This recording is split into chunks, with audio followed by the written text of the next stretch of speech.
Oh my. This is not good. I need to assemble troops. As simple as clones. Alright guys. I'm here now and just want to get you information that our creator, Menace-Siege, is stuck in the criminal underworld of Coruscant. It's just, of course, the level. Excuse me? What level is it at? You're not gonna believe this, but it's level 13? 13! Oh no, not level 13. Oh, come on! We'll never survive! Hey! Alright, this is a rescue mission. Only like some of us, or worse, a few of us, could come back alive. But, you know, it's just we will never have the same creator like him. This is why it's a rescue mission. We gotta go save him now!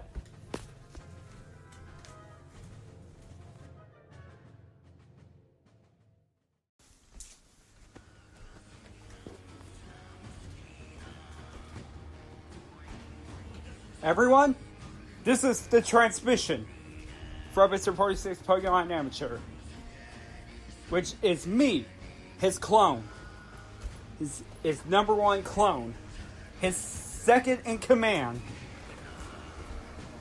Well, we're getting ready for the rescue mission, which is a high risk.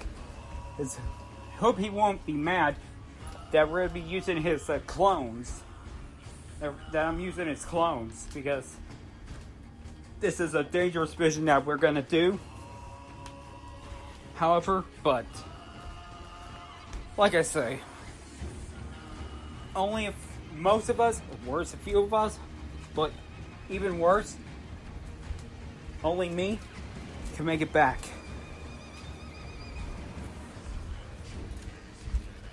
But at least we're gonna have ready our blasters. But now, we're going to get him. But I do want to do a topic right before the reviews for the final season is here. It is final arc, Siege of Mandalore. Here we go.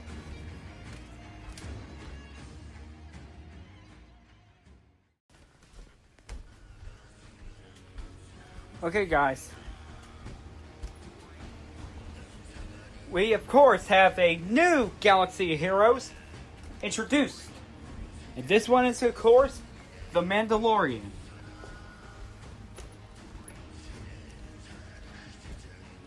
Well, this for the Galaxy of Heroes app. To tell you the truth, I don't really do app games that much. But at least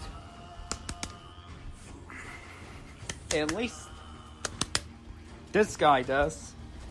Well, used to. But at least we are, of course, in for a high-risk mission.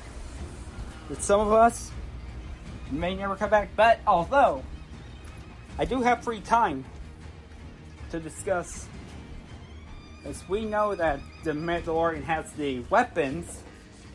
It's my creator. I've heard of it, and of course I just dig into that for the Disney Plus show. But yeah, that's all I have for now to talk about. Alright guys, that's gonna be about it for me. I hope to see you guys next time, but in case if I die, this is my message to you for the final time, just in case. Game over. Time to end this transmission.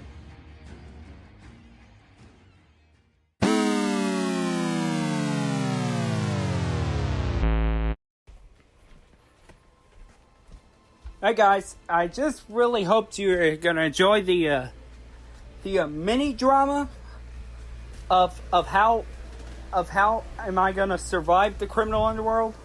and have how my clone, Mr. Boris Answer, who is of course also me, to do the thing, but they just want to do this, make this a special for May the 4th be with you. You know, for Star Wars Day, just added a drama. And then of course, that's all I ever wanted, is to add the drama. But now I'm finally all caught up, and it's time to catch up with the final arc. Well, it's time for the final arc, the Siege of Mandalore.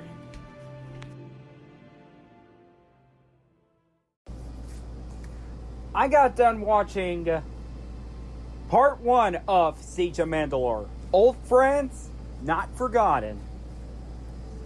Now this one is... Now that's what I called an amazing episode.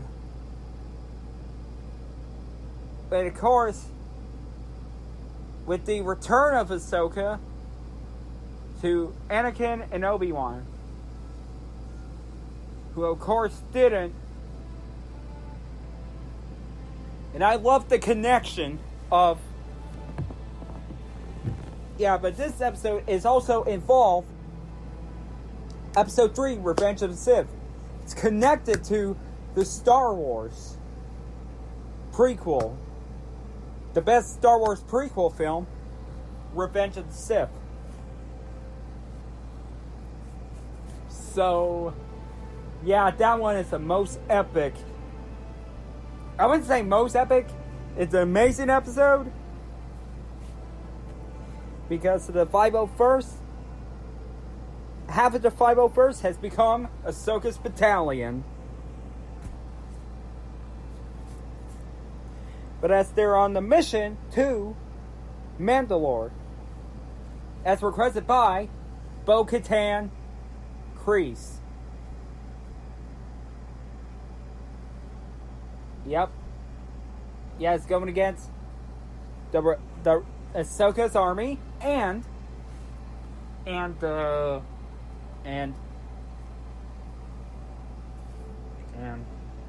oh yeah, and Darth and Maul's Mandalorian army.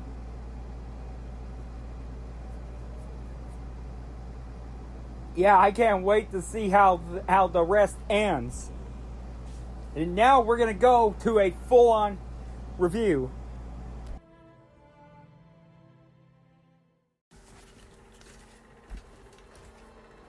Guys, I got back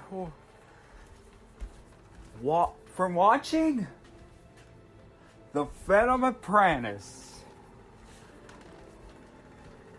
and I am really, really surprised with this episode.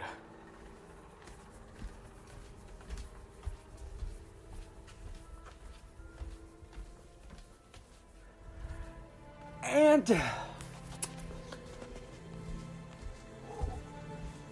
I'm not joking on this or with my excitement tone usually, but this is a shock and awe impression.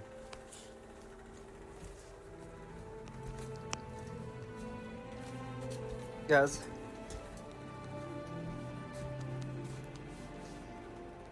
we got us. However, we got, of course, with Star Wars going on, we're almost at the end. And I'll tell you more on the full review of it after Old Friends Not Forgotten. But now, we're gonna get to the full recap.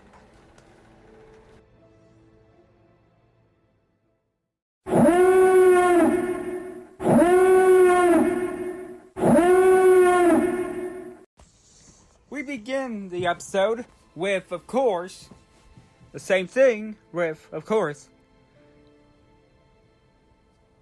Well, not the same thing. Like, it's good. It's different. It begins with the original release, 1977, with a Lucasfilm limited production company.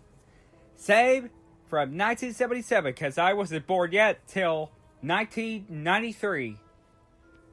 It then begins with the title card, Star Wars The Clone Wars, in red. And it played the iconic Star Wars theme. You know, before the opening crawl.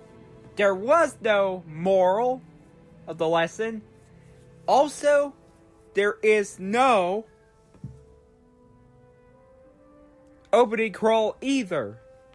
But we do get a narrator, however, taking it over. Outer Rim under siege. Separatist forces have launched a major offensive led by the evil droid General Grievous. Republic forces are pushed to the brink.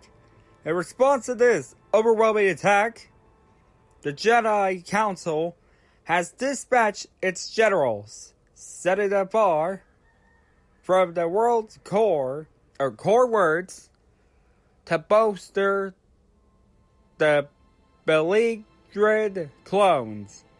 On the distant planet of Yarbana, we find Commander Cody of the 212th in desperate need of reinforcements.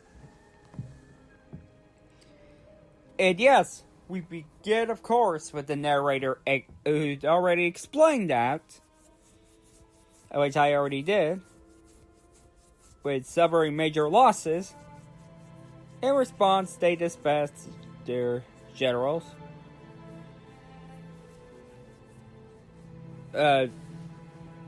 Ayla Sakura and Plo Koon to the respectful planets Felucia and Catonia Nemoidia, which later became their demises.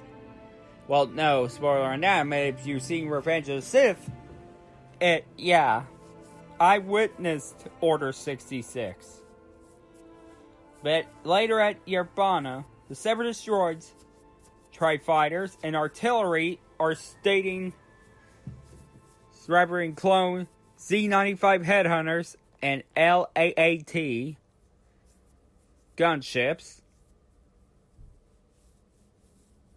and provide support for Commander Cody and his troops desperate to get some help. After killing the lead Z-95 headhunter, droid Separatist droid fighters shoot down the gunship, causing it to collide with the bridge and crash into a river. Cody orders his band to take cover as they advance on the phalanx of Separatist droids, including dwarf spider droids. Octopura Tri-Droids and NRN-99 Persuader class droid enforcers.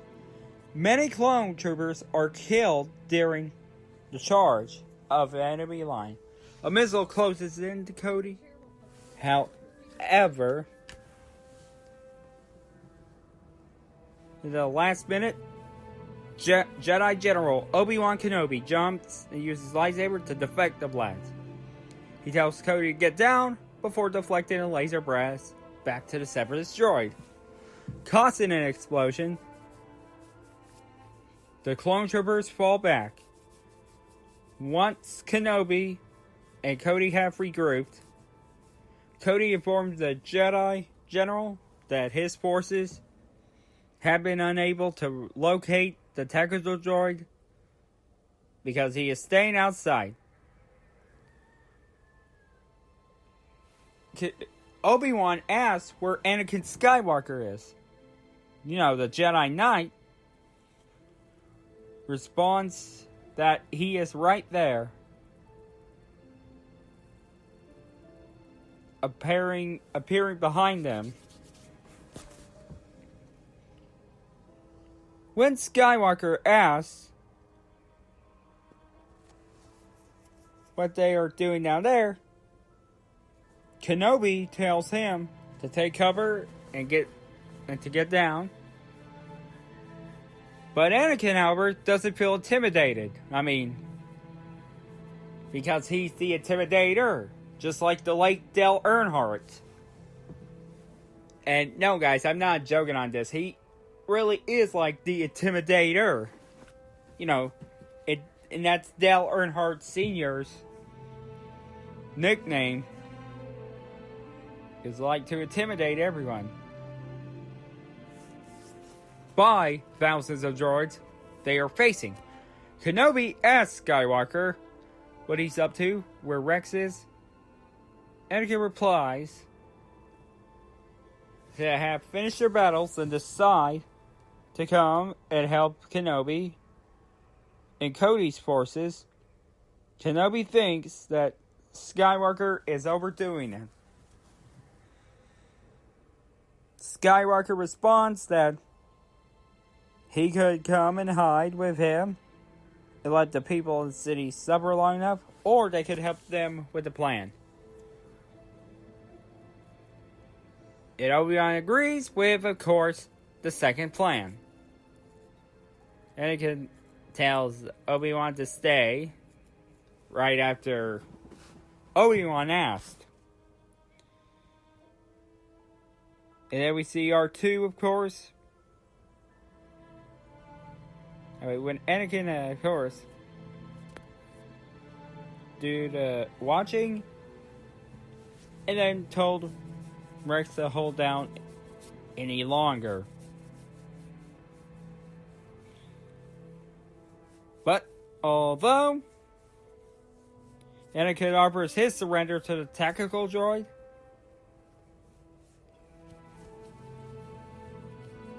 but it became a trap, and it's right now because there's clones, jetpack troop.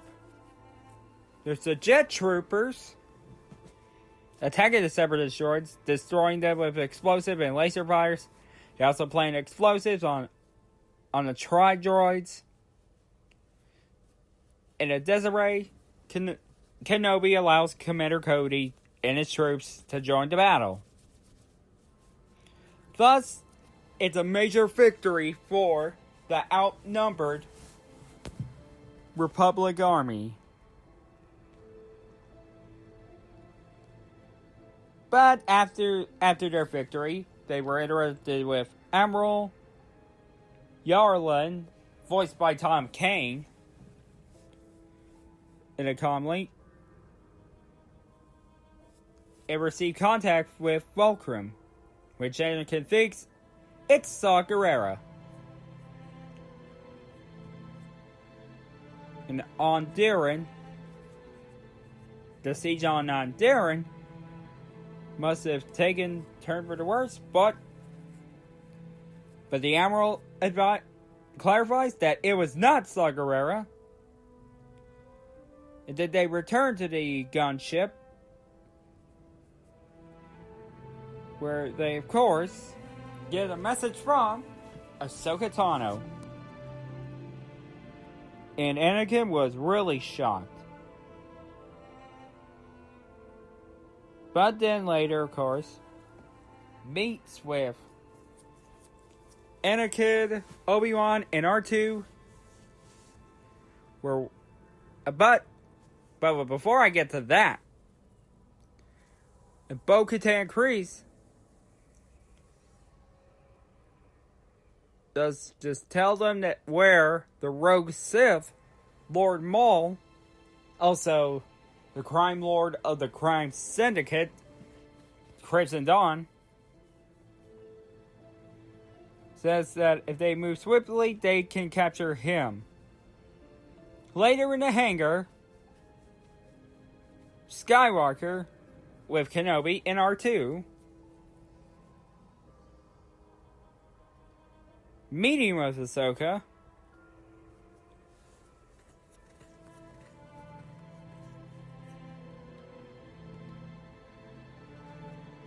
But although, if Ahsoka had not left the Jedi Order, she wouldn't have been where she needed to be. Obi-Wan, however, that says that is one way to look at it. But he counters that it's the only way to look at it. He says that they finally captured Maul. AK was struck by Kenobi's lack of excitement. But the Jedi Master responded, he was cautiously optimistic. And then later lands on a hangar. But they are not. But she got to meet R2 again. Out of everyone, R2 is really glad. But they have no time to chit-chat. They got to get down to business. Because things are moving quickly. Bo-Katan warns that every minute they waste to give Maul the opportunity to slip away. Obi-Wan, however, says that they understand. It tells them to follow. Skywalker is unnerved by the Mandalorians. Maul's Mandalorians. Inside the war room, Tano explains that Bo-Katan had been tracking Maul for several months. She'd be able to take some transmission codes from the Pikes on Obadiah.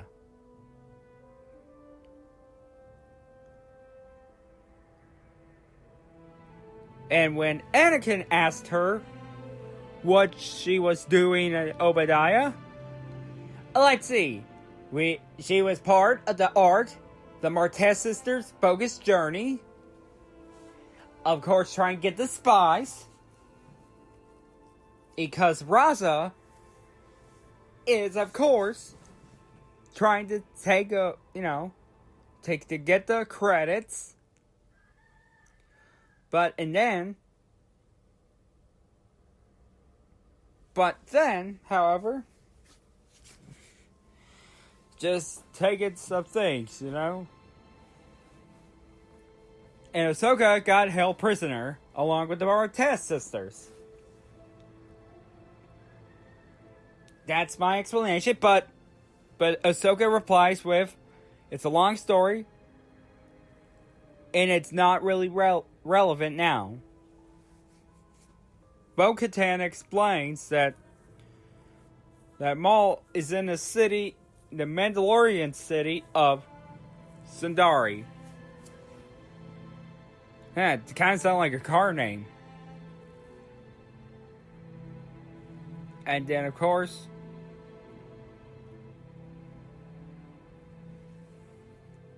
and Bo-Katan, of course, with, asking for help, but they'll have to ask the council for that.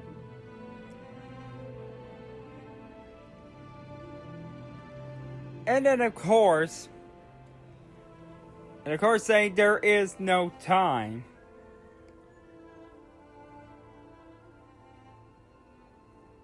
But Bo-Katan warns that because of Maul's influence on Mandalore, it's destroying her people, and she did a low blow. But like I say, I'm really surprised. Well, not in a bad way, but in a remembrance way, that she reminded Obi-Wan, of course, that Maul murdered her sister, Satine Kryze, the same woman that Obi-Wan had loved. But this will not retcon Revenge of the Sith, because he replied with that she did.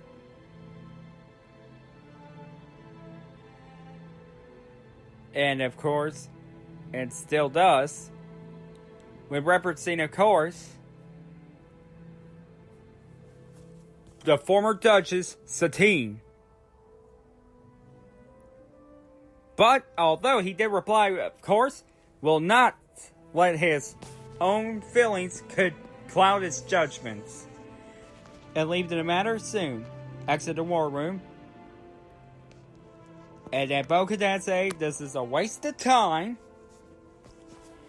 And all of them had left. But Anakin spoke. Ahsoka spoke with Anakin in private. And then asked if it was a bad thing. She replied with a smug. Real smooth, Snips. Real smooth. And of course, passing clones salute her, surprising Ahsoka, who no longer regards herself as a Jedi. But Anakin explains the clones respect her because they know what she went through. But then, they were greeted by Captain Rex and his company, all with helmets painting her face. Well, of course, I got the armor that's made of the blood and the flesh and the armor of a stormtrooper. Now, I gotta say, the face paint looks cool, the helmet, but the armor I got makes me want to barf. But now back to Captain Rex. At Rex's command, the clones stand attention, allowing Tano and Skywalker to inspect them. Then they got to work. The Rex explains that his men painted their helmets to honor her. And of course, the paint job, a little cruel for their taste. Well, thinking that across the point, he tells Ahsoka that he and his band are glad to have the commander back. Ahsoka is grateful, but Rex tells that don't have to dress to her as commander anymore. And then hands up the box right before the alarm that Grievous had attacked the galactic capital of Coruscant. Of course, asked about Palpatine, it is shocked he has been sent to protect him, but Mace Windu has lost contact with her. And yep, and that's the same thing in Legends. General Grievous has kidnapped the Chancellor, and they are on a mission to go and rescue the Chancellor. And then Ahsoka is upset that thinking Jedi are going to abandon Bo-Katan and her people. Obi-Wan tries to explain that's a pivotal move in the heart of the politics. I mean, Ahsoka counters telling Obi-Wan that he is playing politics and says that's just why the people lost faith in the Jedi. She explained she had to, and also reminded them. But right after he left, Anakin just divided the Legion and created a under command, and she became the advisor to Rex, been promoted to commander. And then he points to Ahsoka as his advisor, and Obi-Wan approves it. It tells her, "May the Force be with you." But before Anakin leaves, he gave her her own lightsabers, the ones that were used, and then told him good luck. And that's the last time the two got together. Okay, that's it for part 1. Now, stay tuned for part 2.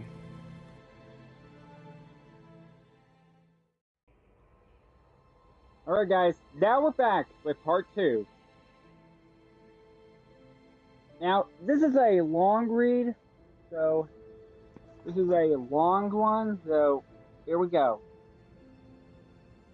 But after all, this is for Star Wars Day, so we are gonna do this, however.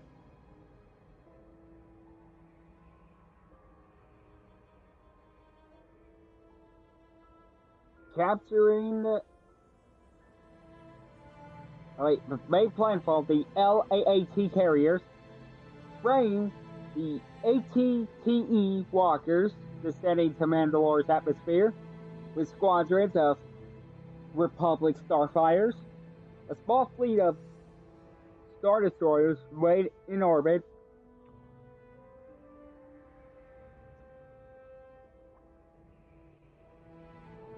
as Ahsoka Tano and Commander Rex rides through the Clone Troopers and the LAAT gunship, piloted for Rex, Tano, and Bo-Katan, that he has Prime Minister Amleth on the comm. Rex tells him to put him through. Amleth demands knowing to be the evasion, claims that the Republic presence there violates the treaty with Mandalore. Bo-Katan counters that his time is over, that he knows he's Maul's puppet, and that they are coming for Maul. And he said that he is a traitor.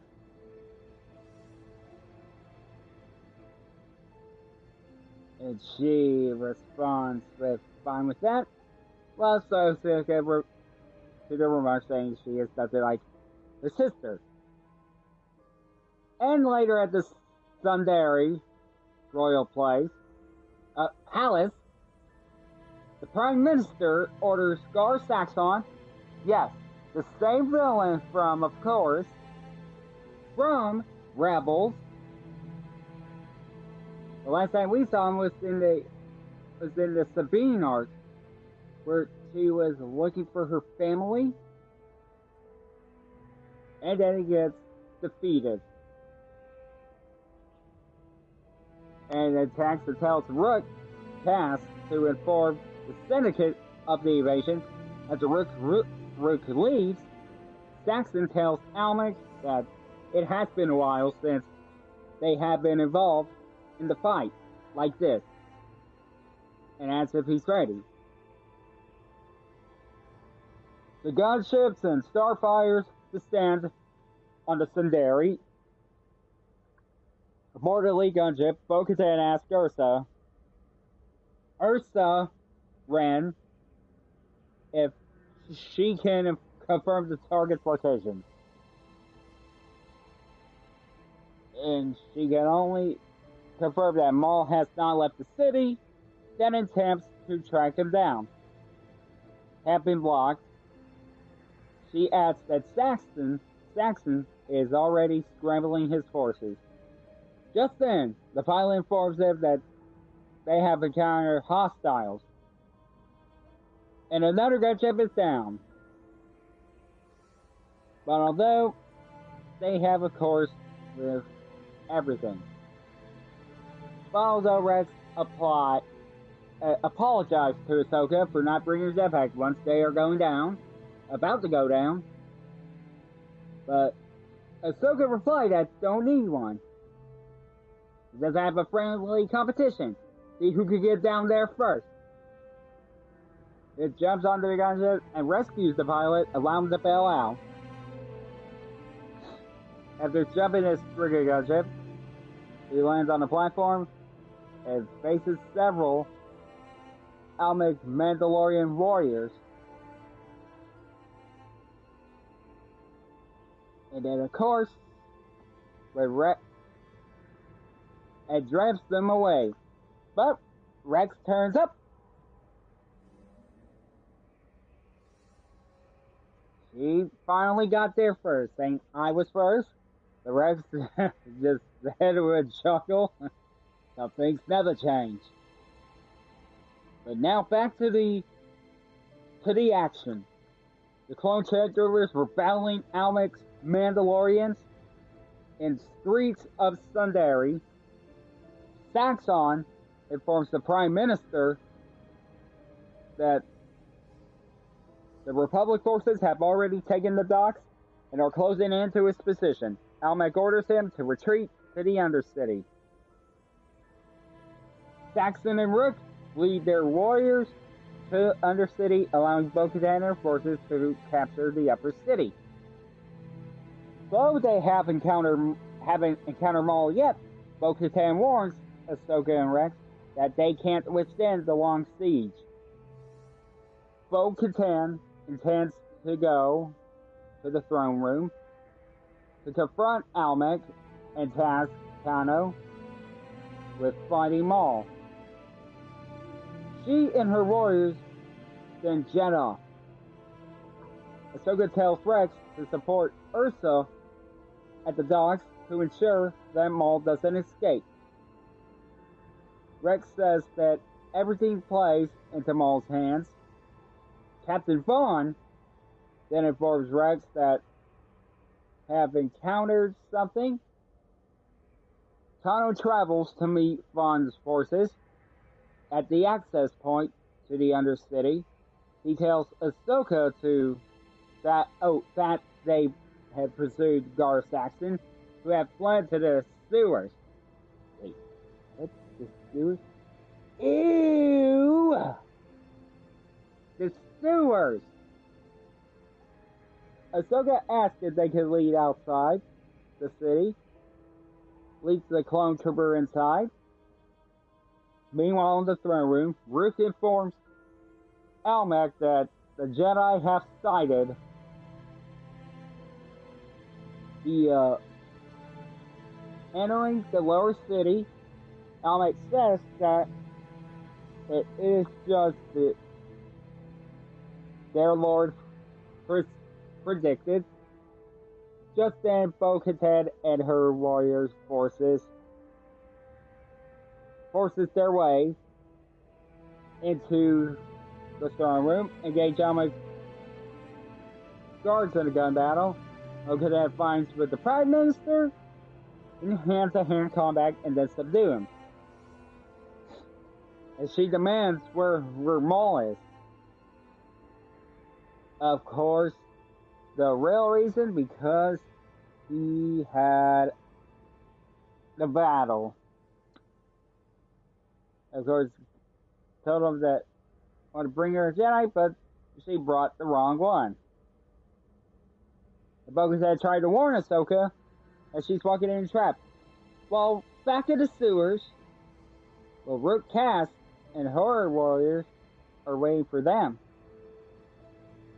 Rook fires the explosives at him, which knocks down Ahsoka as she deflects the wall. Vaughn and her man pursuit doesn't wait, but the clones were killed, unfortunately.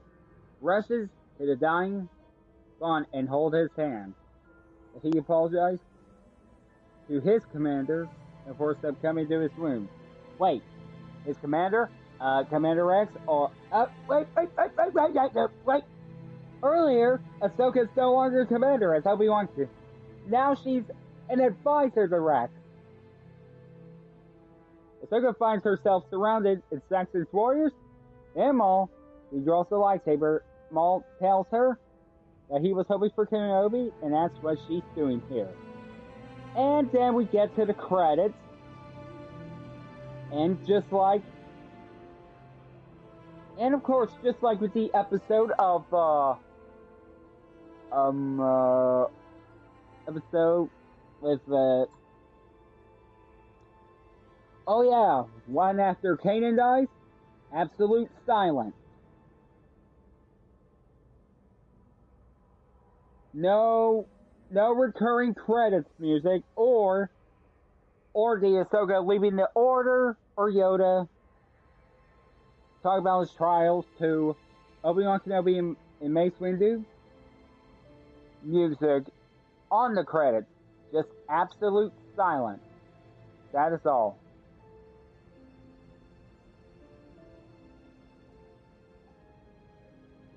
But yeah, I was really impressed with the first episode of the arc of Siege of Mandalore.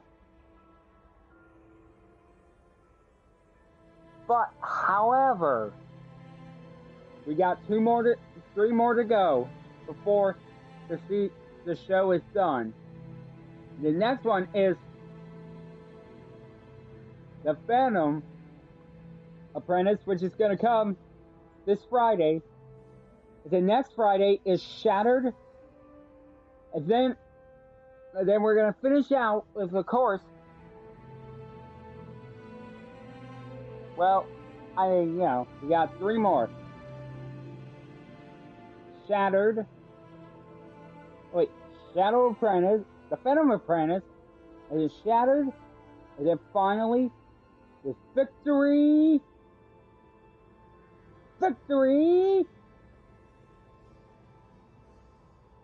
and Death.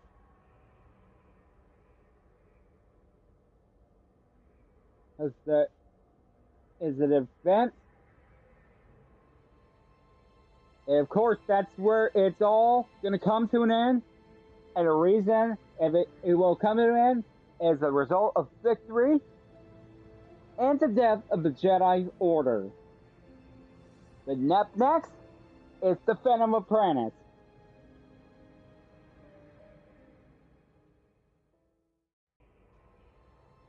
Although I did make a mistake on that earlier, for spoiler free, I call it Shadow Apprentice. The actual episode is called The Phantom Apprentice. Without further ado, we're going to continue where Old Friends Not Forgotten left off. We begin with the 1970s classic,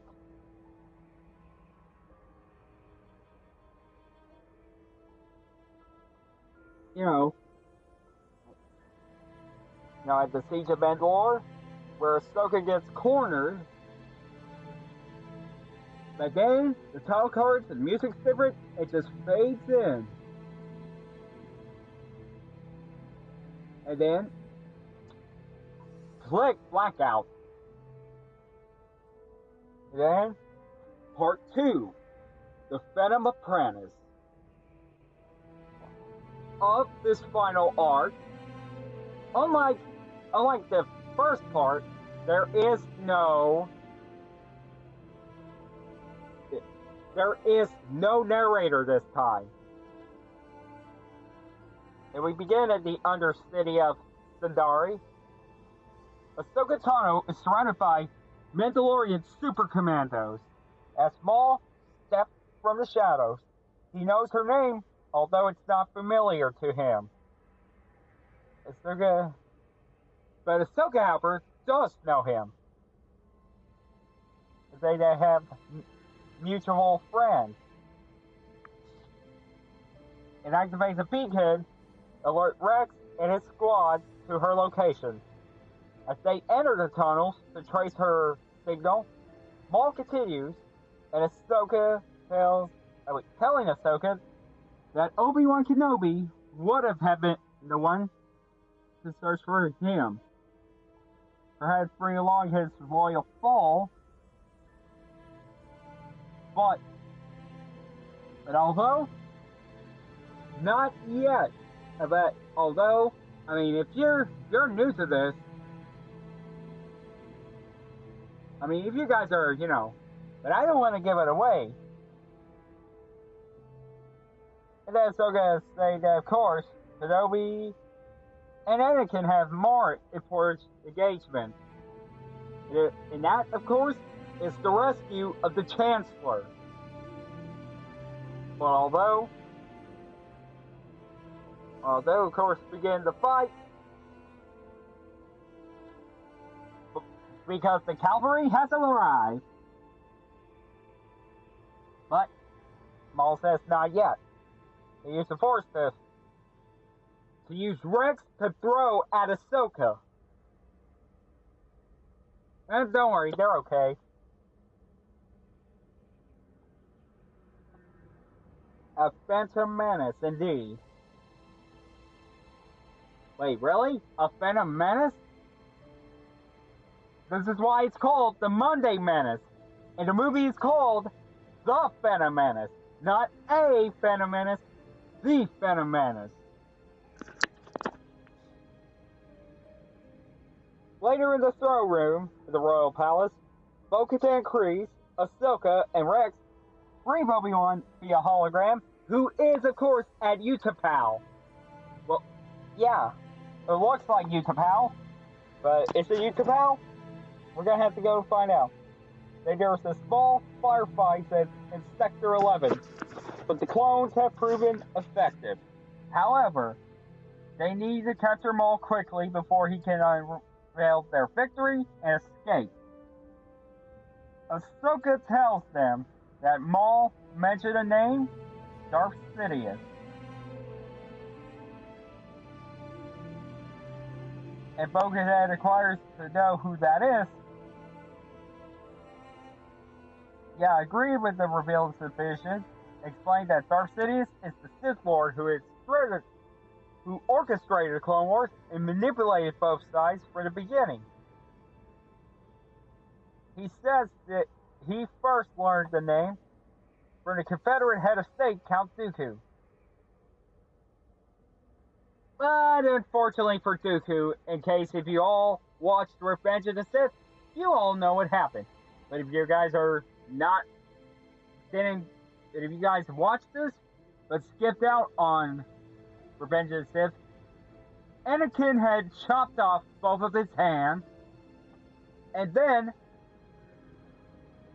he decapitated Count Dooku with both of his lightsaber and Dooku's lightsaber in order from the Chancellor with those two words, "Do it.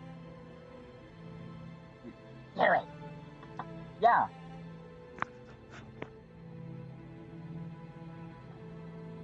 Yeah, even though Anakin said it's not the Jedi way. Well, Mace Windu decapitated Jango Fett before he got killed by the one named Jango.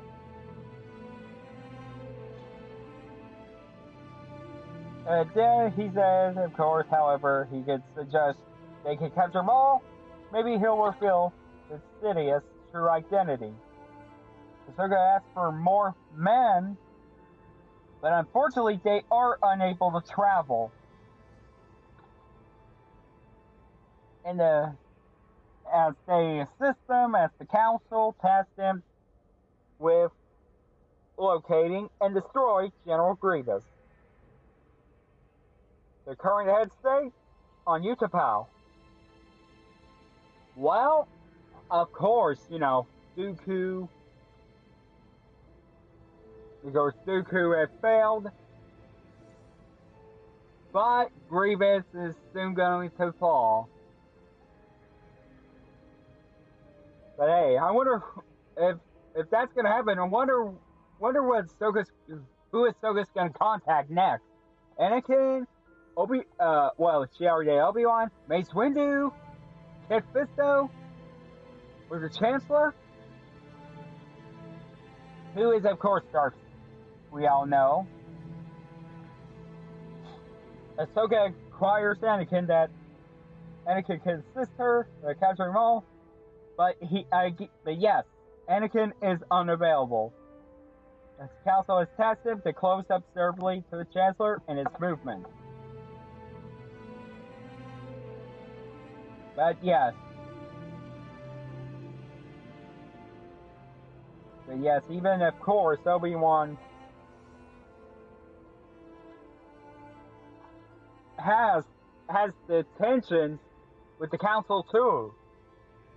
The council also isn't always correct in their actions. That's why he seeks her help. Interesting. Well, that's a plot hole resolved. Oh wait, the earlier episode is the plot hole of Revenge of the Sith resolved. And then of course, there's been another attack at Sindai. And then, of course, Ahsoka and Rex return to the Undercity. Several clones have been killed. And, of course, Sterling is wounded. Maul took them down one by one. But Maul took interest in the ARC trooper named Jesse, who's been held captive by Maul. And of course, as Jesse tells them tells Maul, Gar Saxon, and Root Cass that they are wasting their time because he won't tell them anything. But he used the same Force move as Kylo Ren on The Force Awakens to break their minds and confess to everything. Like first with, of course, I see with Poe Dameron as the map to Luke Skywalker. It used the Force Mind Breaker. And then the second time I saw that, when he used it before Poe Dameron on Del Meeko, the epilogue of the main campaign, which should have been used on the prologue of the DLC, Resurrection. Right before he got killed by Gideon Haas. Well, I meant Del Meeko's the one who got killed by Gideon Haas.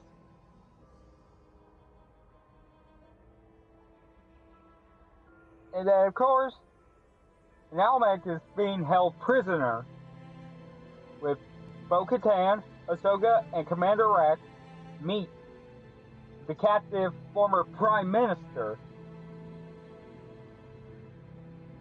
And of course, he does the talking. And said with Maul believes he can defeat him, Almec explains that Maul has been consumed by a sense of dread for the past week. Rotano asks about Sidious. Bo-Katan asks why Almec wants Obi-Wan here. But Almec reveals that Maul wanted someone else, and it's not Obi-Wan. But before he gets to speak, of course, he gets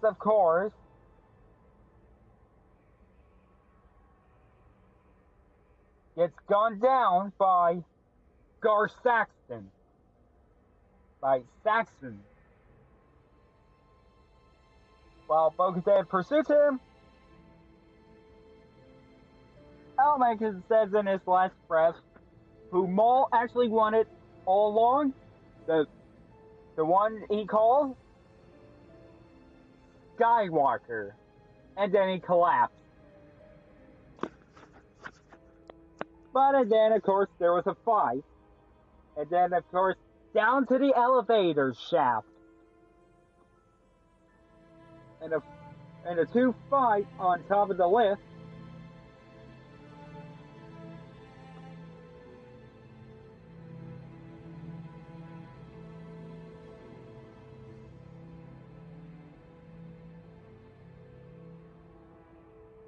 And Saxon attacks her with a flame dart, Bo-Katan's deflected. And then, of course, was almost crushed to death. But her jetpack's damaged, but she survived that one.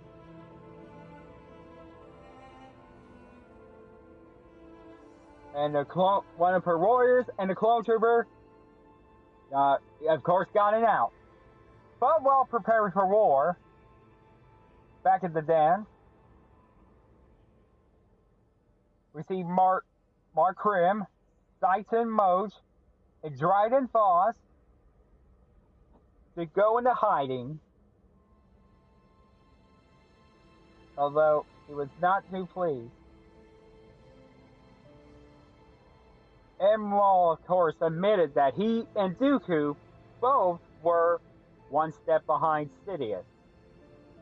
Of course, that's why Sidious wanted Anakin Skywalker.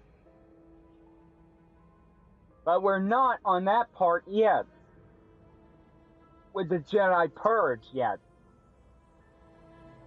And Rook asks what it means. Maul explains that the galaxy will be remade soon. The chaos they must cease, what power they can. Must seize what powers they can. He tells the Mandalorian that it's not their way to die in gutters. If they die, I promise you, you will die as warriors. And of course, the Mandalorians cheered for one hell of a motivation speech. Now, I gotta say, that is my favorite part of the scene. But as soon as this wraps up, I'm gonna do a top 10 or top 5 arcs, top 10 arcs of Star Wars: The Clone Wars. Or some promise that, of course, the forces will depart once they capture Maul. And she tells him that she'll never have the opportunity to lead. While the citizens, of course, are being evacuated. But although here comes the gathering storm, as they enter the throne room, they are greeted by Maul, who says that he agrees. Of course, Bo-Katan charges at him with her blasters, but he deflects her blasts away with the Force, levitating and choking her. Yeah, I mean, we saw her on a Rebels episode, because, you know, we already seen her sister got killed by Maul with a dark saber, and with, of course, almost choking her to humiliate Obi-Wan.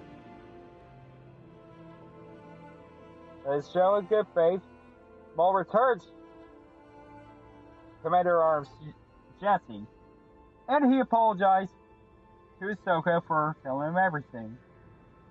While Ahsoka forgave him, Rex escorts him out with a gunfire, breaks out the palace.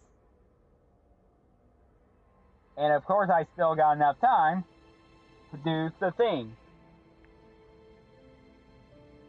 Of course, as Gar Saxon and his warriors attacked, Ahsoka told Bo-Katan to go because her people needs her. Eventually convincing her to leave, Saxon and his warrior attacked the 332nd Company, who have gathered outside the palace, and the battle rages on. Maul remarks that the belligerent outside are blissfully arrogant. Ahsoka demands to know what is going on, suggests that save it for the council. Maul says that she is the one that he wanted to speak to, asking if she was not, cast out the Jedi Order. And Ahsoka left voluntarily. And Maul reminded her that she left because of the hypocrisy of the Jedi Order. They were both used tools for greater power. Ahsoka responds that she is here to bring him justice. But Maul counters that justice is merely the construct of the current power base, a base which, according to his calculations, is about to change. Ahsoka asks if Darth Sidious is behind it. Maul confirms that is true. The Sidious is going to reveal himself. And Maul could help the Jedi to stop Darth Sidious before it's too late. And that's the suggestion with Ahsoka. Maul said it's too late because the Republic has already fallen. And he adds that there is no justice, no law, no order, except for the one that will replace it. Maul says that the time of the Jedi has passed. They cannot defeat Sidious. And suggests the two of them could work together to defeat Sidious. And although the glass is shattered everywhere, and as I say, she will help him on the condition that he can answer one question. And Maul says this. She has to ask for it. And as Ahsoka asks, he wants with Anakin. And Maul say, of course, that Skywalker is the key to everything. And when Tano asked this to bring balance to the Force, he replied with that Anakin is the key to destroying the Sith, and he loomed at how long has long been groomed for his role as Sidious's new apprentice. And of course, we get to the battle. All hell is breaking loose.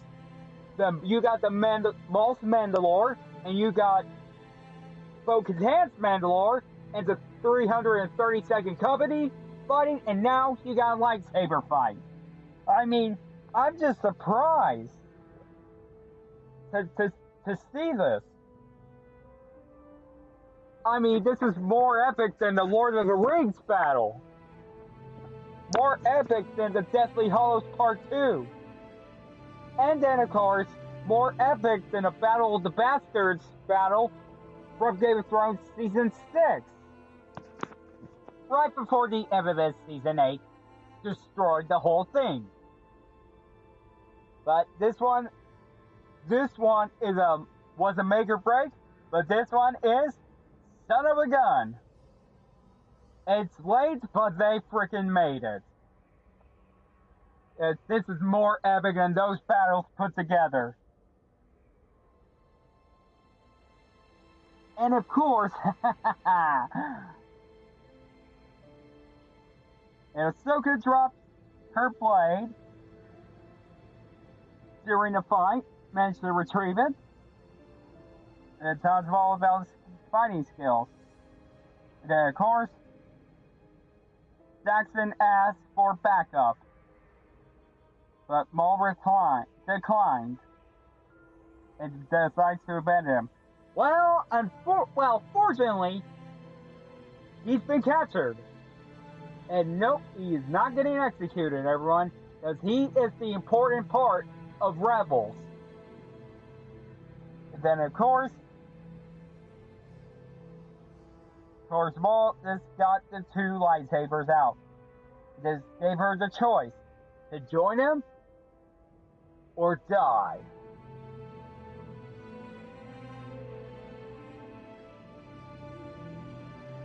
Yeah, then Ahsoka's about to fall, and I was just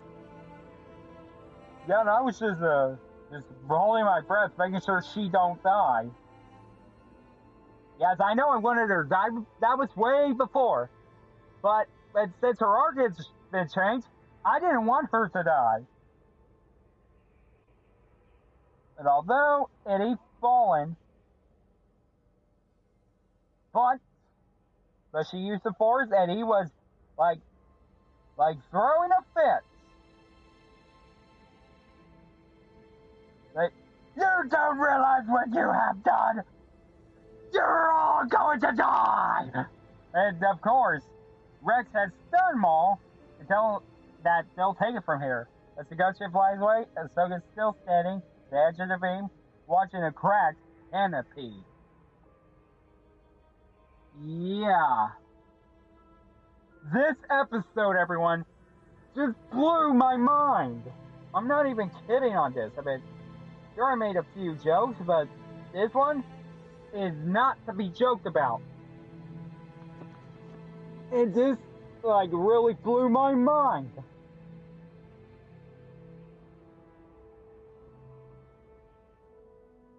Alright, guys. That's gonna do about it for the first two of the final arc. Now we're gonna get to the final two. Shattered, and then Victory in Death. But this is not gonna be all together, so we're gonna do a movie review on, of course, the movie of Rise of Skywalker. And of course, if you're watching this are listening to this on a podcast or YouTube, we're going to be right back after what happened to me on level 1313.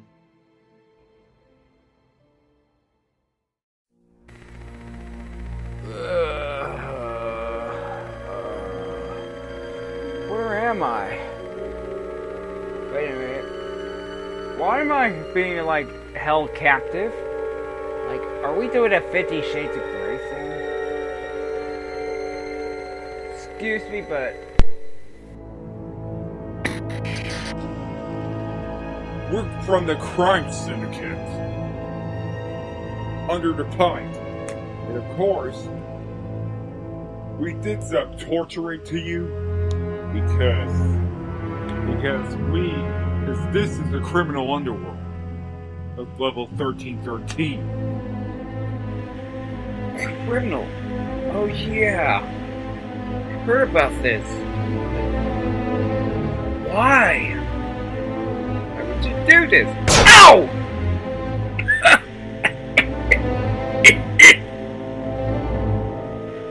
Quiet! Because in this world, it's survival of the fittest.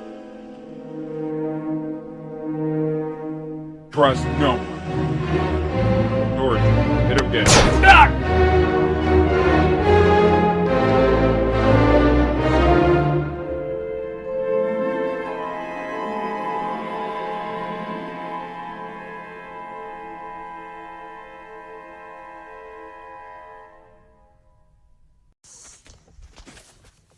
Okay guys, so I'm going to be watching the Rise of Skywalker. I haven't seen it before, but now I got the chance to go do it. So, wish me luck, and I will tell you how it goes.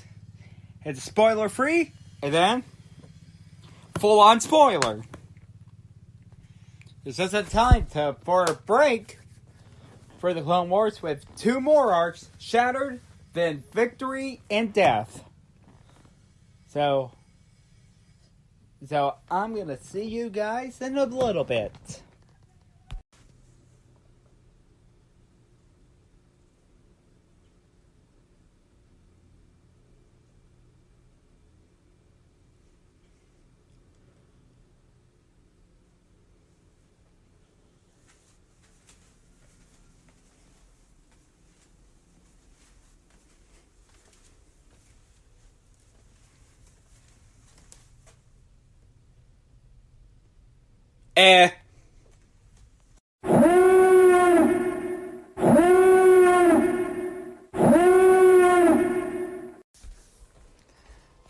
Okay, guys. The reason I did a klaxon is because this story, because my breakdown is going to be contain spoilers before I could go into the full detail. Yeah, so yeah. And my thoughts on, of course, I've been breakdown about my positives, but we're going to get to my negatives first. So, the negatives of this, however, is the Palpatine cloning. Yeah, because I wasn't a big fan of that idea in Legends, however, but I'm not a fan of that idea in canon. Because that is not, because I don't want that, to happen, The Palpatine, I just want it to be a different one, But this is the Chris Trevorrow and J.J. Abrams story. This is not the Colin Trevorrow story that he planned. This is the one made by Chris Trevorrow and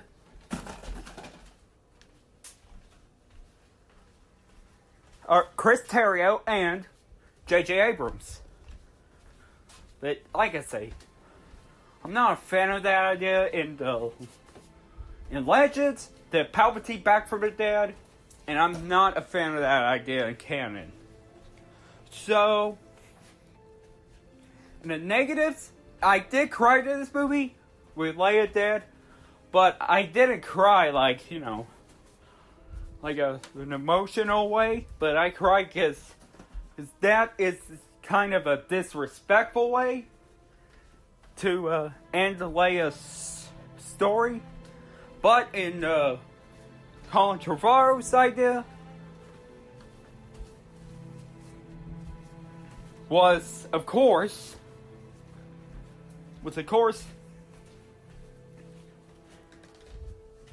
let Leia live, and R2 gets a sacrifice. And R2 has her heroic sacrifice. And Ben, of course, well, I'm gonna get to that in a bit. Is of course something else. Oh yeah, the story, however. Well, and then I took a look at the credits, and it says, story by someone, and Colin Trevorrow, with the and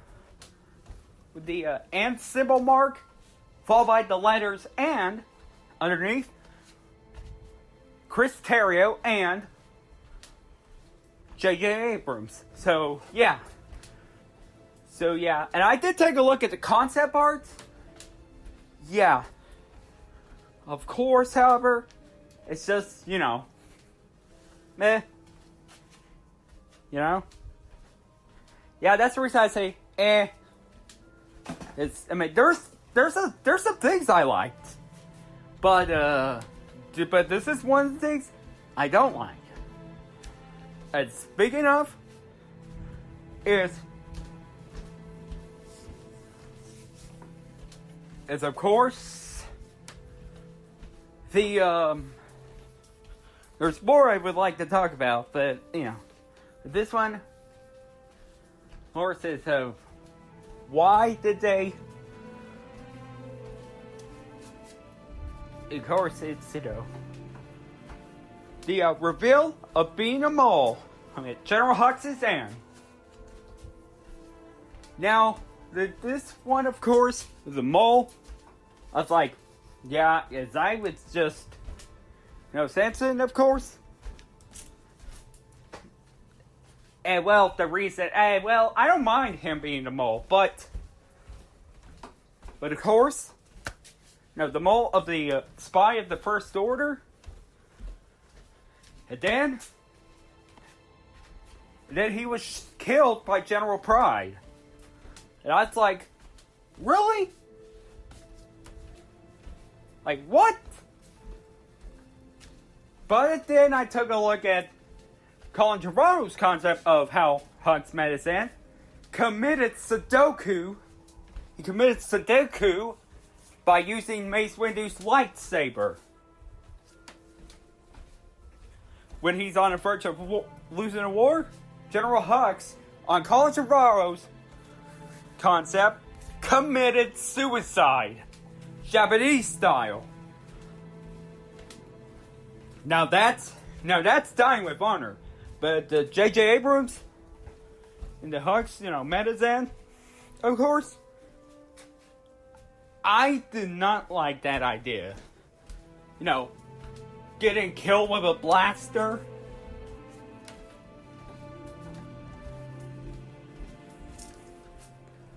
So yeah, that's it for my negatives. Now let's go to the positives. Now my positives, of course, is the fight sequence. The lightsaber fight with, of course, so I could say the lightsaber fight.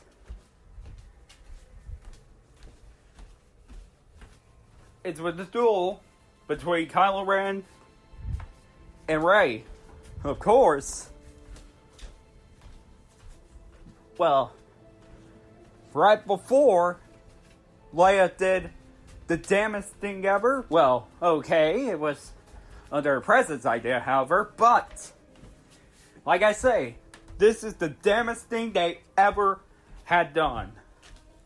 But I really like the fight sequence. The Easter eggs Yep. And in this Easter egg, however, is of course we see John Williams when they go to one of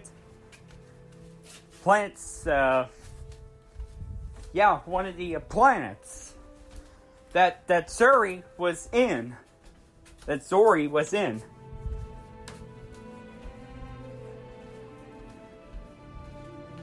And yes, that's the composer. And I'm gonna get to that in a bit, of course. And then we see, of course, we have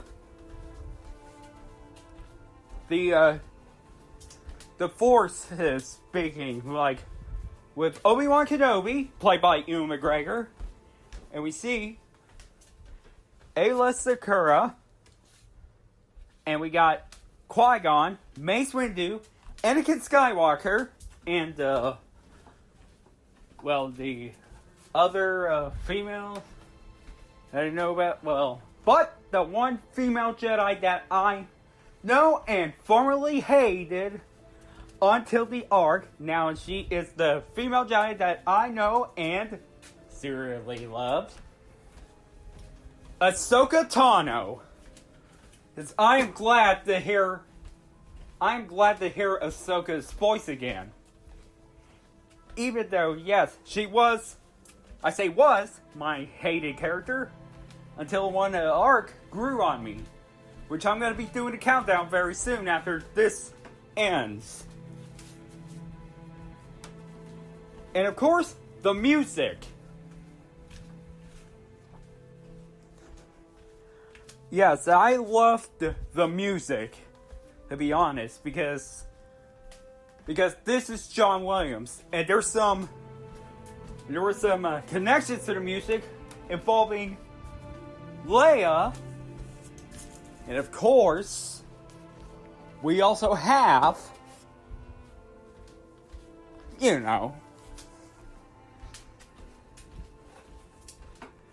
we have some Empire Strikes Back music, and then the Emperor's Throne Room, and of course Episode 2 with Zori and Poe made a moment.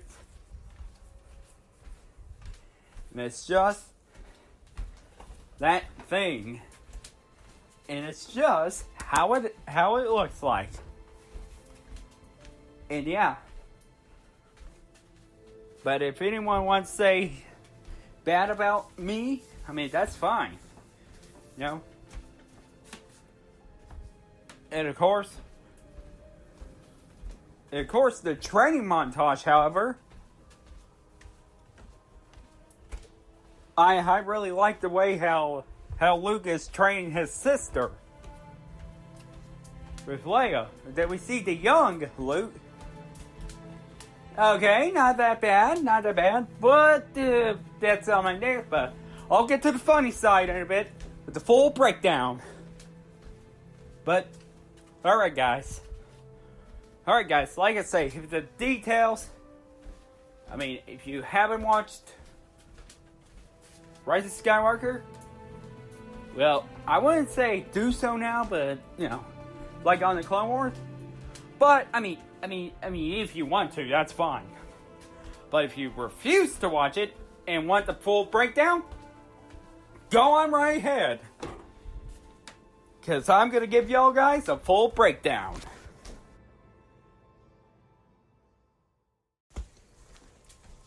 Alright, yes, so we begin with the iconic Star Wars title card. And then, of course, we have Episode 9. The Rise of Skywalker. But I prefer to call it Rise of Skywalker because the makes no sense, to be honest.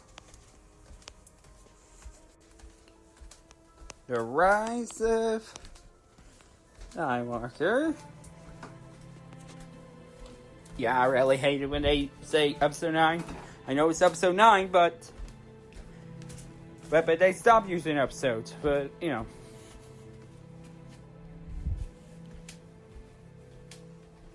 But J.J. Abrams and the ones did the screenplay. And we begin with the opening crawl. The dead speak. The galaxy has heard of a mysterious broadcast, a threat of revenge, and a sinister voice of the late Emperor Palpatine. General Leia Organa dispatches secret agents to gather intel, while Rey, the last hope of the Jedi, trains for the battle against the diabolical First Order. Meanwhile, Supreme Leader Kylo Ren rages in search of the Phantom Emperor, determining to destroy any threat of his power. And then, a year after Battle of Crate, Supreme Leader Kylo Ren has led a vicious assault against the Alasmac colonists on Mustafar, seeking a wayfinder owned by Ren's grandfather, Darth Vader. He requires the device as guide in his hunt for the returned Emperor Palpatine. Wait, what? The public identity, who he preserved as a threat of his power, the leader slaughters many colonists alongside his stormtroopers before retrieving the device and slotting it into his ship, allowing its dark power to lead him through the Crimson energy storm that surround the fabled Sith fastness of Exegol.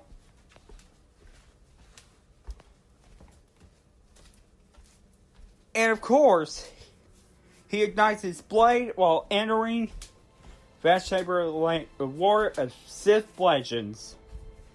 As he descends on its step, he heard Sidious mocking him. Red's declaration that he had killed Snoke is dismissed by saying this: "I made Snoke." Yeah, but the wait, really? You made Snoke? So you're saying that Snoke is not Darth Plagueis? Well, that's one of the theories that just went down the crapper. The lights dance around the young dark side adept. As he listens to the taunting words and spoken, it's Sidious himself. To that Snoke, and finally to that of Vader.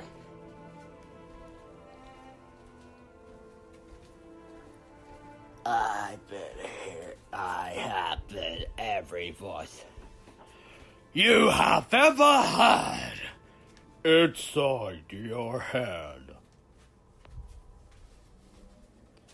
Yep, and he was shaken, and it lit the blade. The young man eventually wanders into the maze of unfamiliar robed acolytes. The tall cylinders with incomplete bodies, with the mutilated fugitive of the dead Snoke. The Emperor's earlier words that he created previous Supreme Leader are confirmed. Among these machines, found in innumerable tubes and wires to support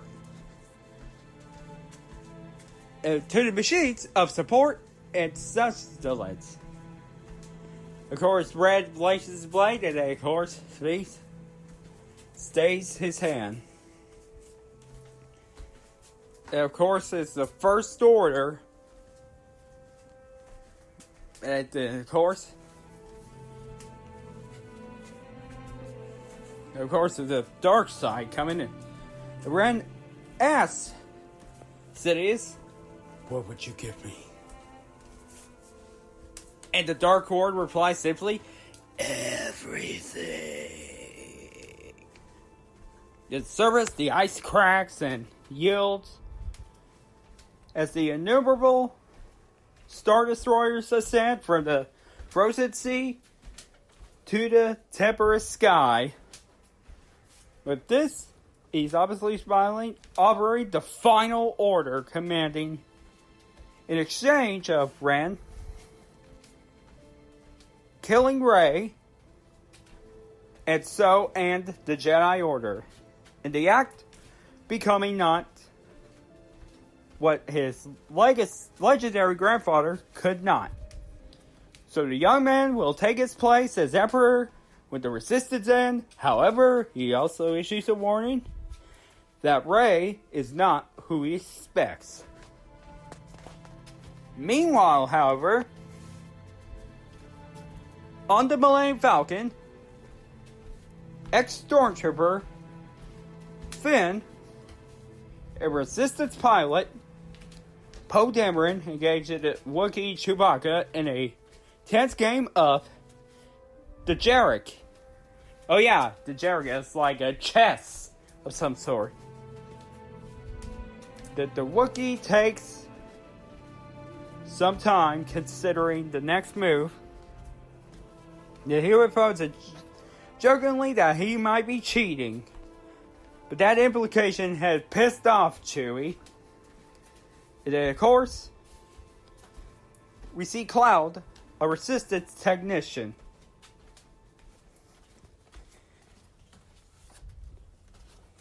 And they grab the seats for the Falcon and it exit hyperspace.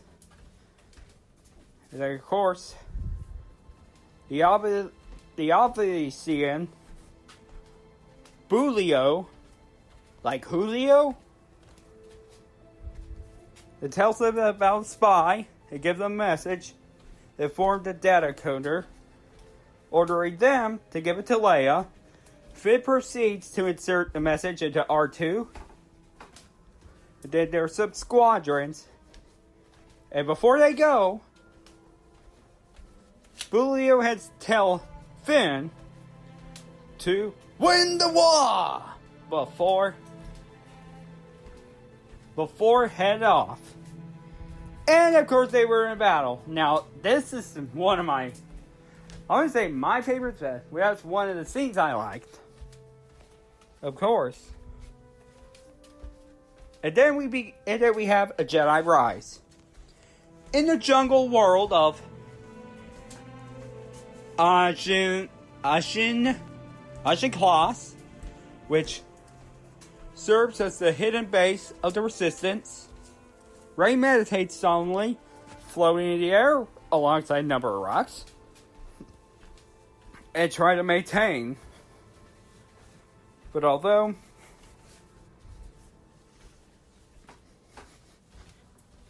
of course, General Leia Organa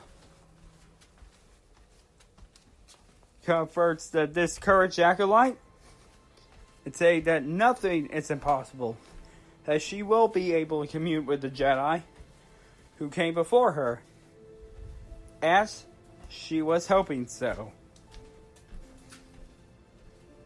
Irrenovated, Rey accepts Anakin Skywalker's lightsaber. It takes off, running about. In her course, she was expected to leap through some obstacles, imbuing her actions with the Force. She blocked every bolt from her hovering training droid, but pauses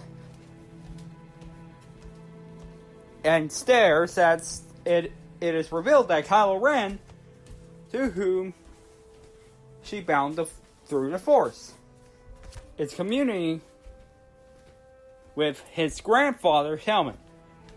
Yep, Darth Vader.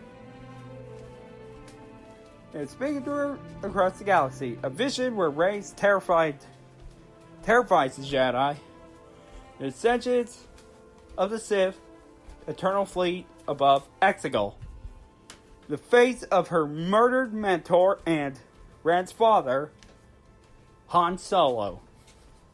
The pain words of her master Luke Skywalker, as she trapped into the dark side. Her duel with and alongside Ren against the Praetorian guards of Snoke. The departure of her parents from Jakku, leaving her behind. In the grip of Unkar Plutt, played by Simon Pegg. Distracted by the vision, she ultimately batters the training remote with her staff, but damages BB-8 in the process. Rescuing the droid beneath the tree that had collapsed on him, Rey returns to the base and concedes to Leia that she feels shy and unready. And of course, Leia dismissed with a smile, telling Rey that never underestimate a droid. Sometime later, in the midst of the studies to the first Jedi Temple, the Falcon returns, and it has been, however, severely damaged in the course of the escape from the First Order squadrons. Rey berates a fatigued Dameron for this, but he rebuffs her by noting that BB-8 is in a similar poor condition due to her early training accident. Rey dismisses the pilot, he's a difficult man, before hugging Finn, who jokingly joins her in condemning his companion. And then, of course, we go back to the Resistance base, where we see, of course, it's a message coming from an unknown planet, Rostico, who is out of her coma. Is Tiberius, the Emperor has truly risen again. Balmont Kin races the point of cloning, and the dark side held secrets only the Sith knew. Deborah further exploits that the designs of Dark Sidious have led to the creation of the Final Order, true successor to the Empire. In 16 hours, the Armada will embark on Exegol, a mission of galactic subgenre. And C-3PO has chimed in, noting that Exegol is not on any star maps. It is described in the lore as a hidden world, and it's described in the lore as the hidden world of the Sith. Yep, wacky C-3PO, of course. And then, of course, we see, with Rey, like that Luke had been searching for the Wayfinder, much same way as his former apprentice, Ben Solo, had been doing, with a similar goal of reaching Exegol. However, his hunt had been left incomplete as the final steps. If the Resistance could complete it, they would locate the Wayfinder and use it to reach Exegol. Leia refused to support the new mission, claiming that it's too dangerous, but Rey admits that she will go with or without the General's blessing, knowing that her newest mentor would do the same. But although Leia has to accept this, it dispatches to the world of Pisana, where the contact would be waiting. Through the plan, Rey goes alone. Poe, Chewie, Finn tells her way that will accompany her.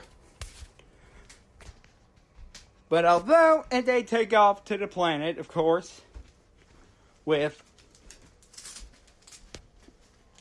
a metalsmith named named Albrecht, who's the Sith alchemist, putting the helmet back together. So Lux is surrounded by his Knights of Ren. That's really... they look really cool, to be honest. And of course, they have a council meeting with General Armitage Hux, the one who is a conspirator of the murder of his father, along with the late Captain Phasma, who was finished off in the Supremacy, and Allegiant General Enric Pride. I'm sorry. I'm sorry.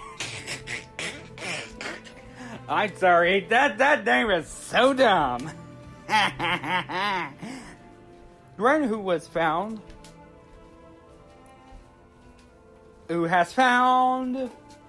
Wait, what? What? Wait.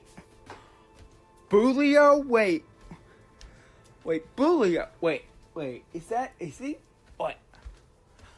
Oh my god, he just decapitated Bulio. I mean, sure, you're not allowed to dismember humans, but you're okay with non-human dismemberment? I mean, what is this, Marvel? I mean, this is like, if Disney doesn't like the idea of decapitating Captain America, well, okay, yeah, I don't like that one too. But still, it informs them that they have a spy on the Mist, but that is irrelevant. A moment of silence asks Hux, his rival in the First Order power structure, is troubled by his appearance, but the general dismissed with, no, sir. No, Supreme Leader. I like I like the helmet. And of course, Quinn is specked up about the Sith Eternal as a cult, conscious and soothsayers. But when one of them just began to doubt, he was raised to the ceiling, just like Darth Vader on Rogue One, before cutting down. Okay, Kylo Ren didn't cut down the rebel, or his own officer, as a First Order. But, and we begin with the mission of Pisana. The Falcon came out of hyperspace in the desert planet of Pisana. They land at Luke's coordinates and arrive at Aiki Festival Ancestors, a celebration that is once every 42 years. And that's how long the Skywalker saga was.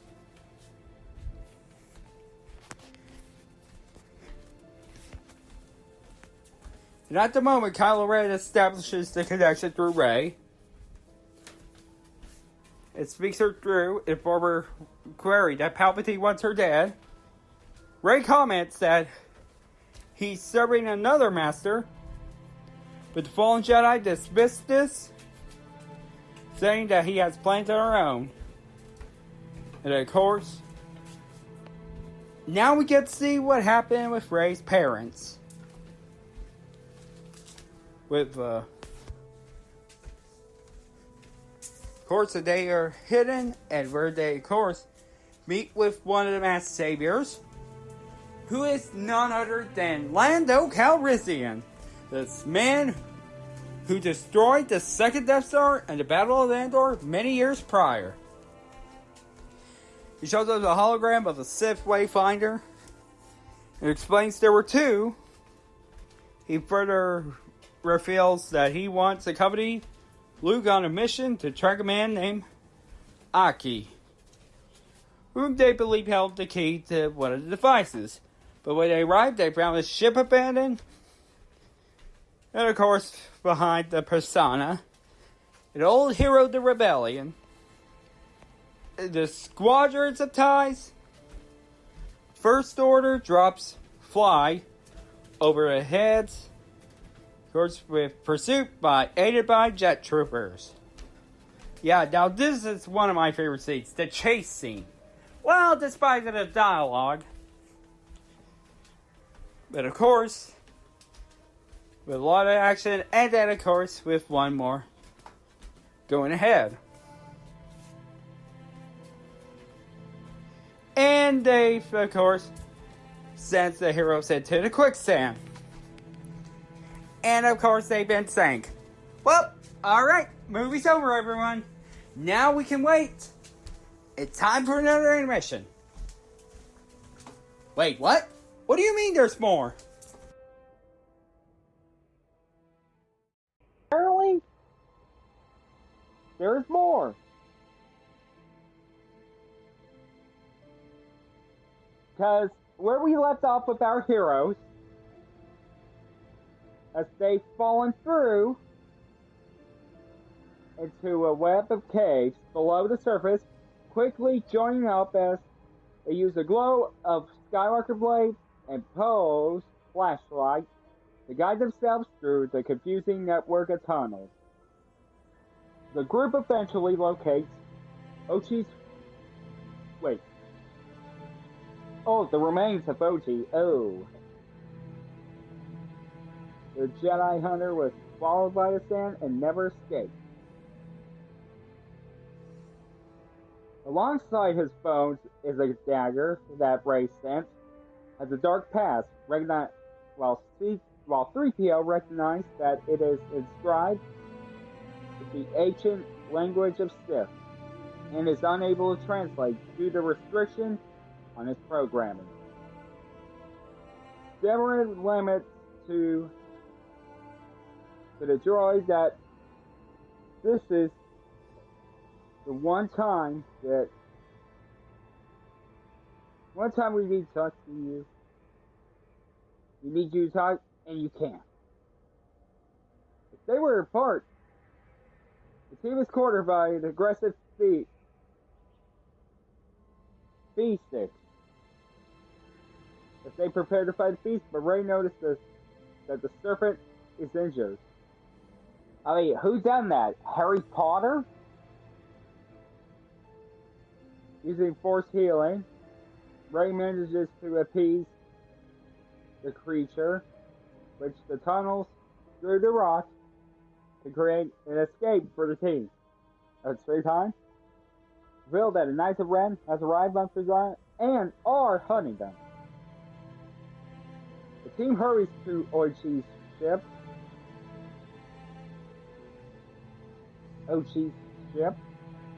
As they near it, Rey pauses. The Force has informed them that Ren has arrived.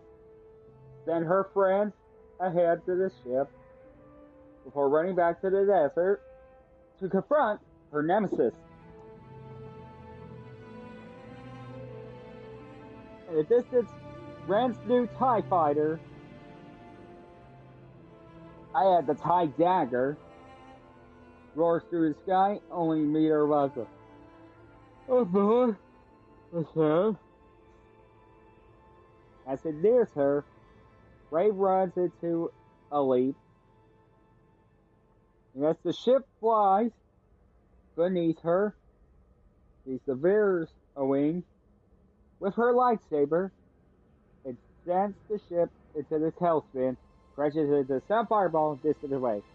During this time, Chewbacca and the dagger have been captured by the Knight and stormtroopers, while the Wookiee was leaving to retrieve Rey.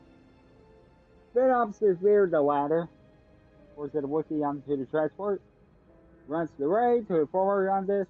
Kylo Ren has emerged. The regular ship advances across the engaging duel the Force with Rey, pulling them. The first order transport their right. In their struggle, Rey accidentally released the burst of Force lightning, destroying the vessel and seemingly killed Chewbacca. Ren allows the Jedi and their allies to escape the Ochi's vessel, as his troopers have captured the Falcon. As the Jedi Hunter ship hurries away, Rey mourns that he has apparently killed Chewbacca Finn attempts to reassure her that no, he knows the good person he believes her to be, that she dismisses the words, and the truth, knowing who she is. As the Wookiee had the dagger, a further setback, there's no way they reached to the Exegol. Yep, C-3PO revealed that he attained the dagger. And of course, a plan to hack the protocol droid program restriction is formed. The tip of Rampo, the hero's course for Kijimi. Although that BB-8 did find a cone, a droid with the shape of a cone in a unicycle. A new mission, the heroes of the resistance make their way to the snow dust planet of Kijimi to execute their plan. To cover the secrets the dagger held, the resistance team arrived on the planet and bombed Zori Bliss and her crew. Well, because Poe has a colorful past, and of course he was once a spice runner, and he still owes her the money. A skirmish occurs before Rey gets the upper hand, and Zori agrees to bring them to Babu Frik, the C-3PO,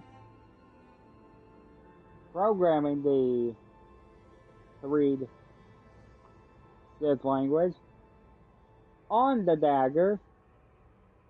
Unknown to them, Knights of Ren have tracked them there. Zori Bliss brings them through a back alley into a little bar in the order to get the droid ship. Frick tells everyone that he can unlock the message to be read. In doing so, C-3PO's memory will be wiped. Still around here in the Lost Chewbacca, the heroes argue about finding their way to get the job done. And that C-3PO has the last word. Taking one last look, sir, at my friend. But although, of course, Zori and Poe were still talking, it's just like old times. It gives him a First Order Captain's Medallion to get through First Order security. As the First Order arrives, Rey says that Chewie is alive. As the heroes escape on the dead Jedi Hunter ship,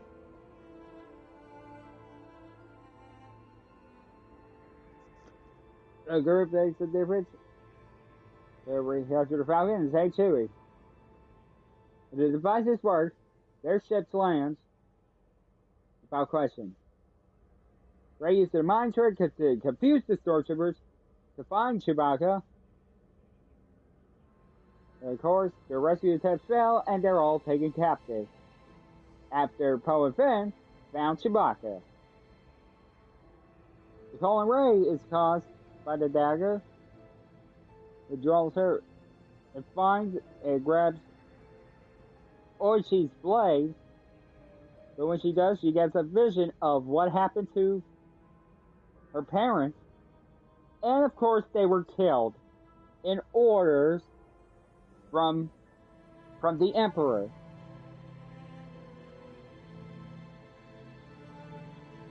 But then, Wright is free of the vision of Bond. And of course, he discovers her that she's on a Star Destroyer. And the lightsaber duel breaks out. And of course, between the two, across a different location. And then, of course,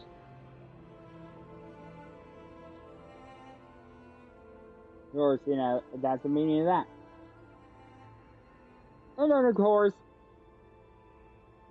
all is lost for Finn, Poe, and Chewie, who've been captured, General Hux arrives, surprisingly not allows them to escape, but points them to the direction of the Falcon.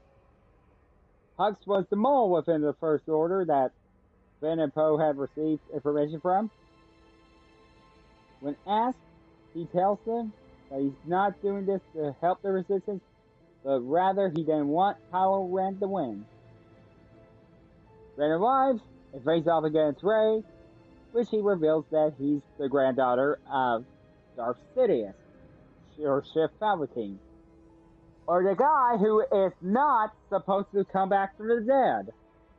The guy who is supposed to be dead and supposed to stay dead.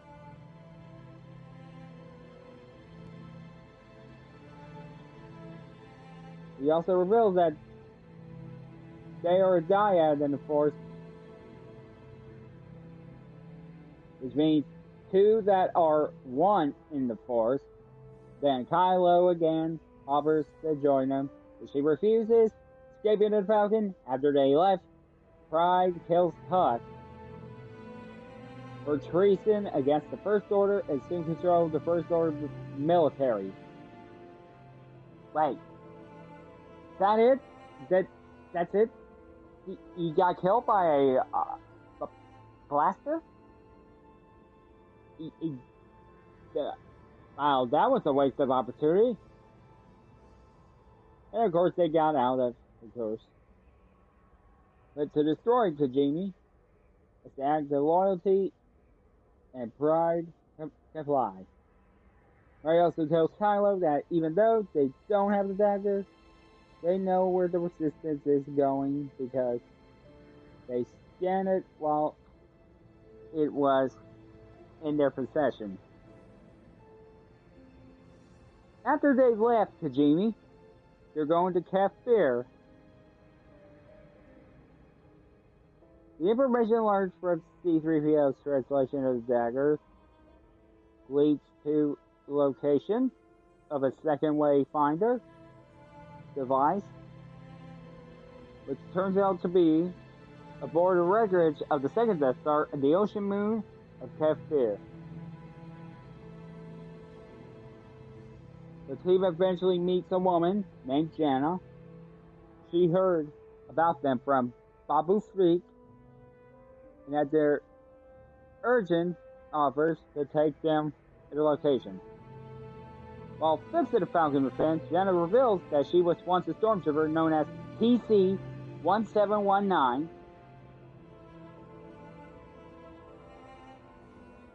and that her whole tribe were former stormtroopers. They mutilated at the battle, in which they were told to fire on civilians, but soon the group realized they had Rey.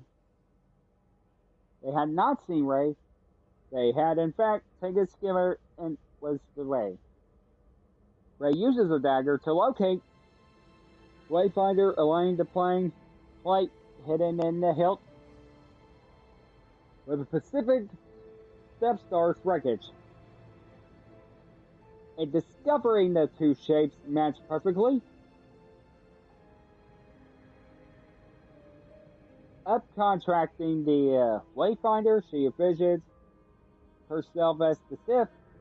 The short duel between Rey and the Sith vision ensures. After that, Kylo has tracked the group.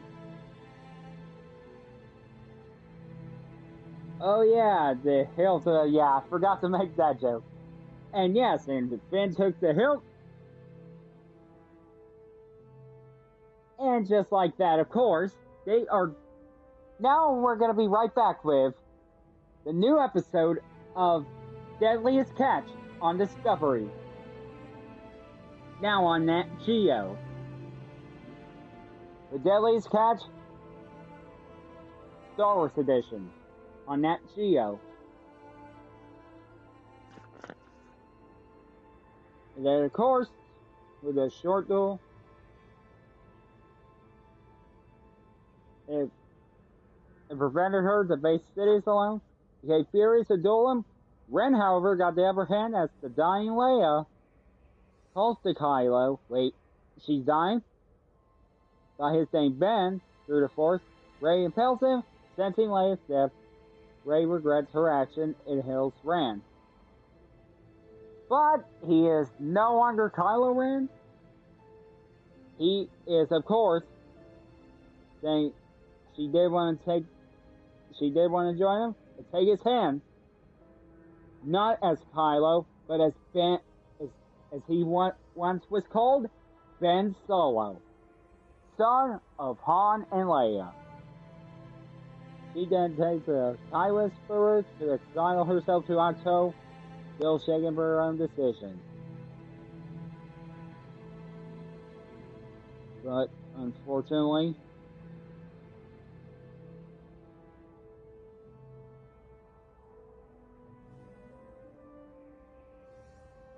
back at the planet where everything else was gone, Chewie mourned over Leia's death as she prepares to throw a lightsaber into a burning wreckage of Kylo's TIE Whisperer. Luke's Force Ghost appears. He tells the story of Leia training and encourages Rey to face the Emperor as he faced Darth Vader, giving Leia's lightsaber and his old X-Wing. Of course, we got to see how they look. Let's take a look at, who. Luke's young visual effects? Not bad. Until we see Leia's face.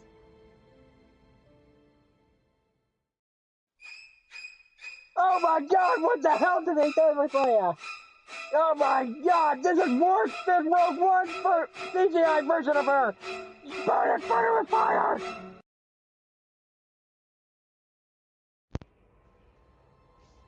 Okay, with the visual effects out of the way, now let's get back to business. And that business is, of course, is where we left off after Rey leaves to go to the Sith planet of Exegol. Okay, we left off at the planet of hold on. After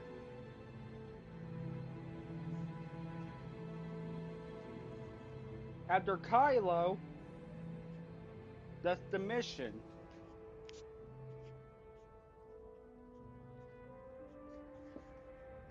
Back on Kef Bar, Kylo converses with a vision of Han Solo, his father,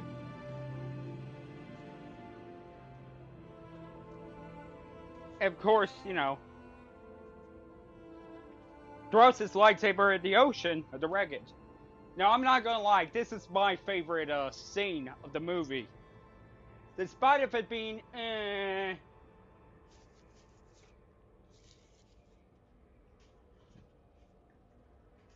yeah, it throws it into the water near the wreckage of the Death Star, reclaiming his identity as Ben Solo, son of Han Solo and Leia Organa. Upon his steadfast, the Emperor consumes pride over the hologram, discusses the failure of the late Kylo Ren. Before Pride, now de facto leader of the First Order Pride, a loyal Imperial during the time of the Emperor and prior to the Galactic Civil War, pledges the organization to the final order to the Emperor. Sorry, I had too much to eat. But the Emperor then commands Pride to join him on Exegol and inform the Legion General that the Syston class Star Destroyer from the Sith Fleet is to be transferred to the First Order, intending to prove the General's loyalty to him, to send it to a planet with ties to the Resistance. Specifically, Pride has the Star Destroyer sent to destroy Kijimi with its axial super laser. And the Emperor Behest. With the deed done, the Sith fleet on Exegol sees itself headed by Pride aboard the Starfeast. Yeah, Rey arrives on Exegol. In transmission her location to the Resistance, she confronted Darth Sidious and the Sith Eternal, who demands that she kills him, its spirit, into Rey. The Resistance engages in a battle with the Sith Lord fleet, though they are overpowered, suffering losses like Tebet Wexley. Ben overpowers the Knight of Ren, arrives to help Rey, but although he was going to kill although she was going to kill her own grandfather, she just pulled a Houdini on that one by putting a lightsaber around her back, and it disappeared, and it transferred to Ben Solo, who is fighting. Now that's one of the good. Now that's one of my positives. The fight scene.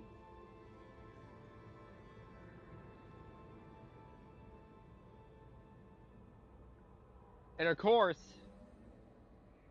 they have the Emperor used the Force sucking out the Force of Rey and Ban, and Ban just seemingly killed them both. A weakened Rey hears the voices of Obi-Wan Kenobi, Qui-Gon Jinn, Ahsoka Tano, Yoda, Mace Windu, Kanan Jarrus, Ayla Secura, Luminara Undai, Ida Gallia, Luke Skywalker, and Anakin Skywalker, who lend their strength and encourage her to continue on. The Emperor furiously attempts to destroy Rey with lightning, but she deflects it back towards using the two lightsabers,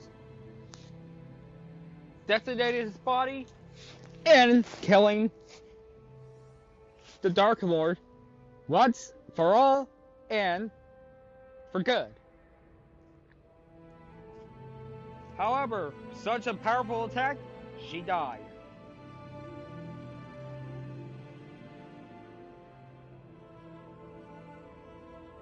But that is not all that happened. We see, of course,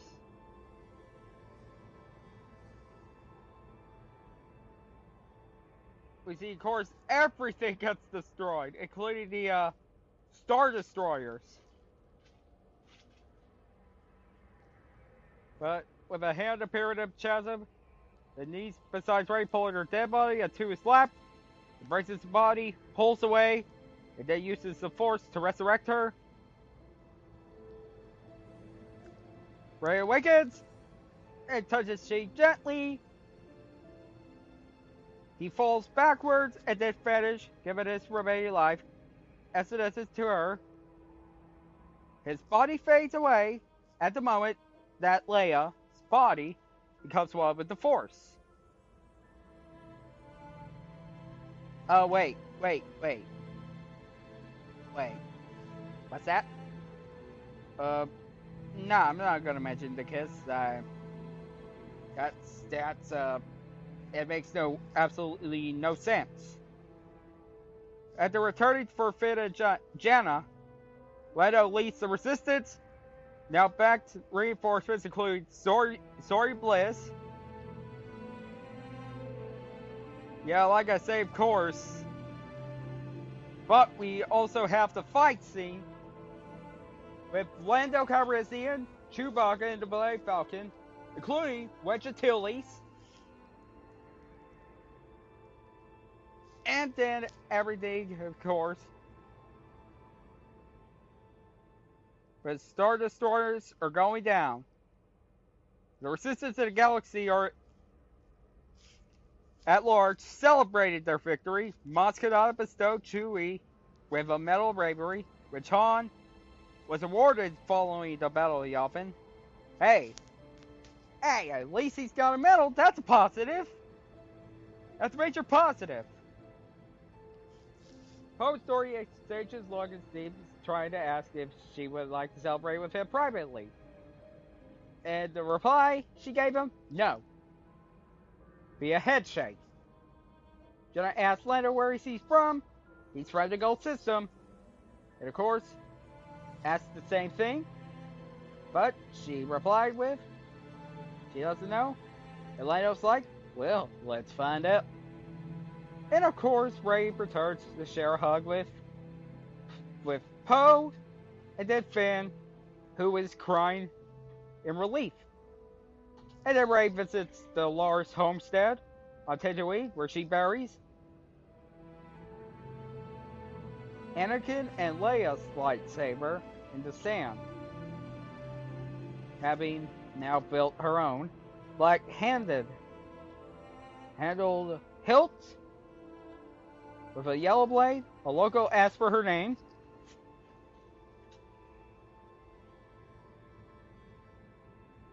And then with spirits of Luke and Leia looks on, they were smiling.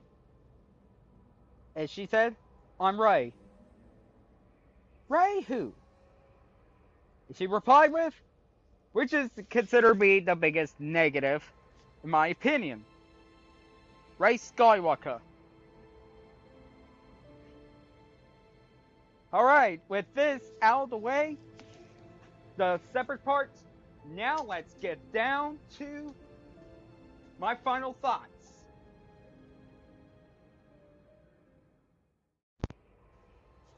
Yeah, so that was Rise of Skywalker. My final thoughts on those. In case you heard me say, Yeah, that's my thoughts on Rise of Skywalker. I mean, story could have been better, you know? And the, Rey's identity makes completely no sense. Where she's either a Palpatine, either a Skywalker, makes no sense. And the Palpatine Back from the Dead idea, really stupid. But the fights are really are my positives. I mean, if you guys don't like the fight scenes, I mean, that's fine. The music is masterfully done. You know, combining the past scores and putting them into right now scores.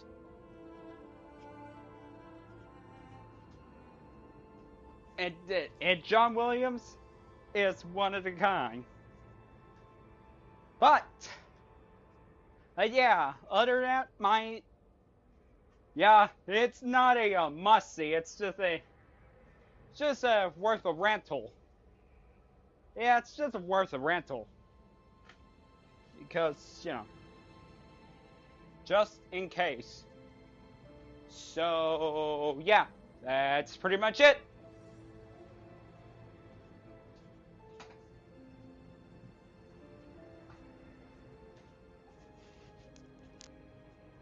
But now we're going to get back to the action, followed by the final 2 episodes of the final Clone Wars arc, the Siege of Mandalore, was shattered in victory and death.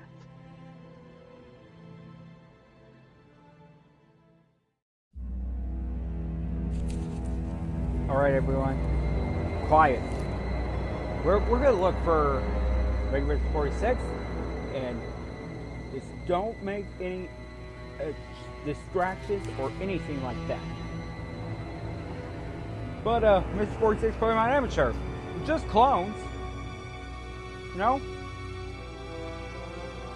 Yes, I know that, but we gotta be very quiet. If the critical sees us, we're done for. Where are the two clones of ours? Wait, what? Good question. Where are they right now?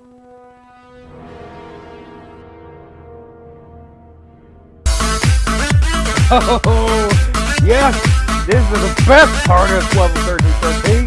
There's an exotic dance club. Yeah, that's what I'm talking about. Woo! Woo, woo, woo, woo, woo, woo. Yeah, take off your clothes. Take off the You're the exotic dancer for Twilight. Oh, I'm gonna buy some liquor with that credit. You want them? Give me some credit so I can give her some credit for private dance. Oh, okay. Why do we insist on having those two with us? Never mind. Let's just get back to our duty. Right away, sir. Now, we're gonna see what's going on. I got a bad feeling about this. Stay calm. You know, we're not supposed to show any fear. I mean, this is the worst thing that happened since what happened to Cloud's sister in Final Fantasy VII. We're under attack! Everybody, fire!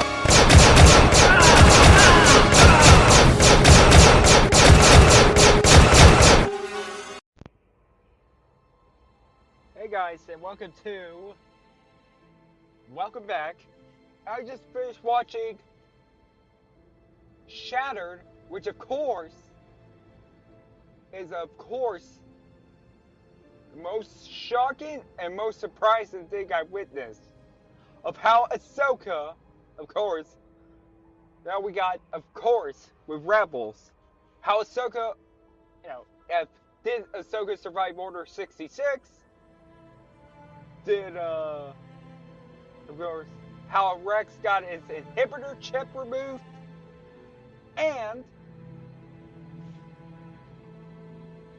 we got, of course, my ear is ringing. Well, sorry, that's a sound effect inside my ear.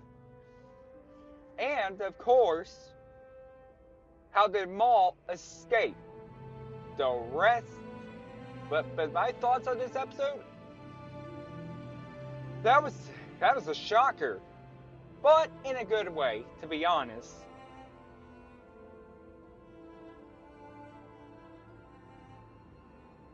But although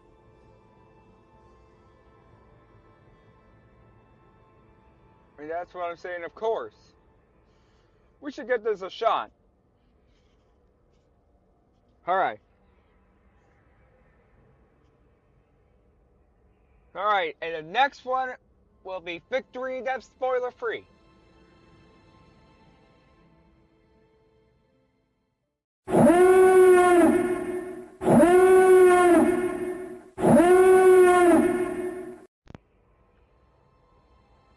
Again, we begin with, of course,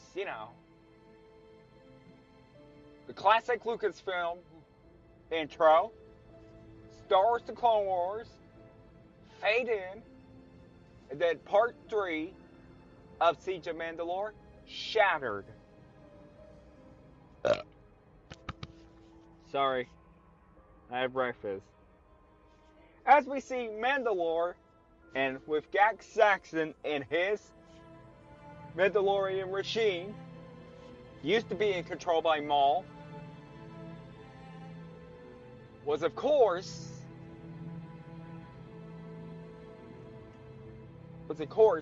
part of the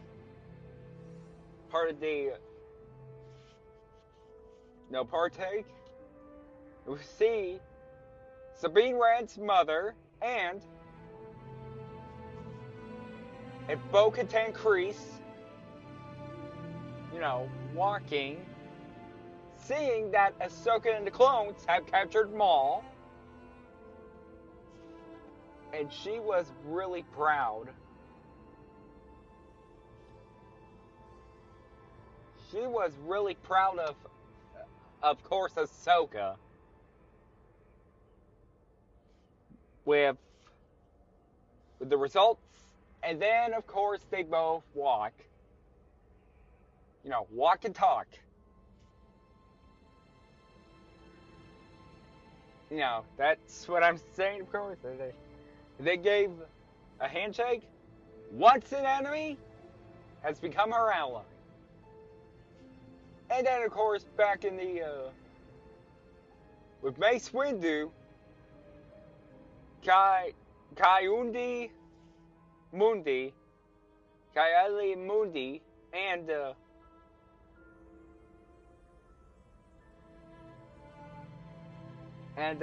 Yoda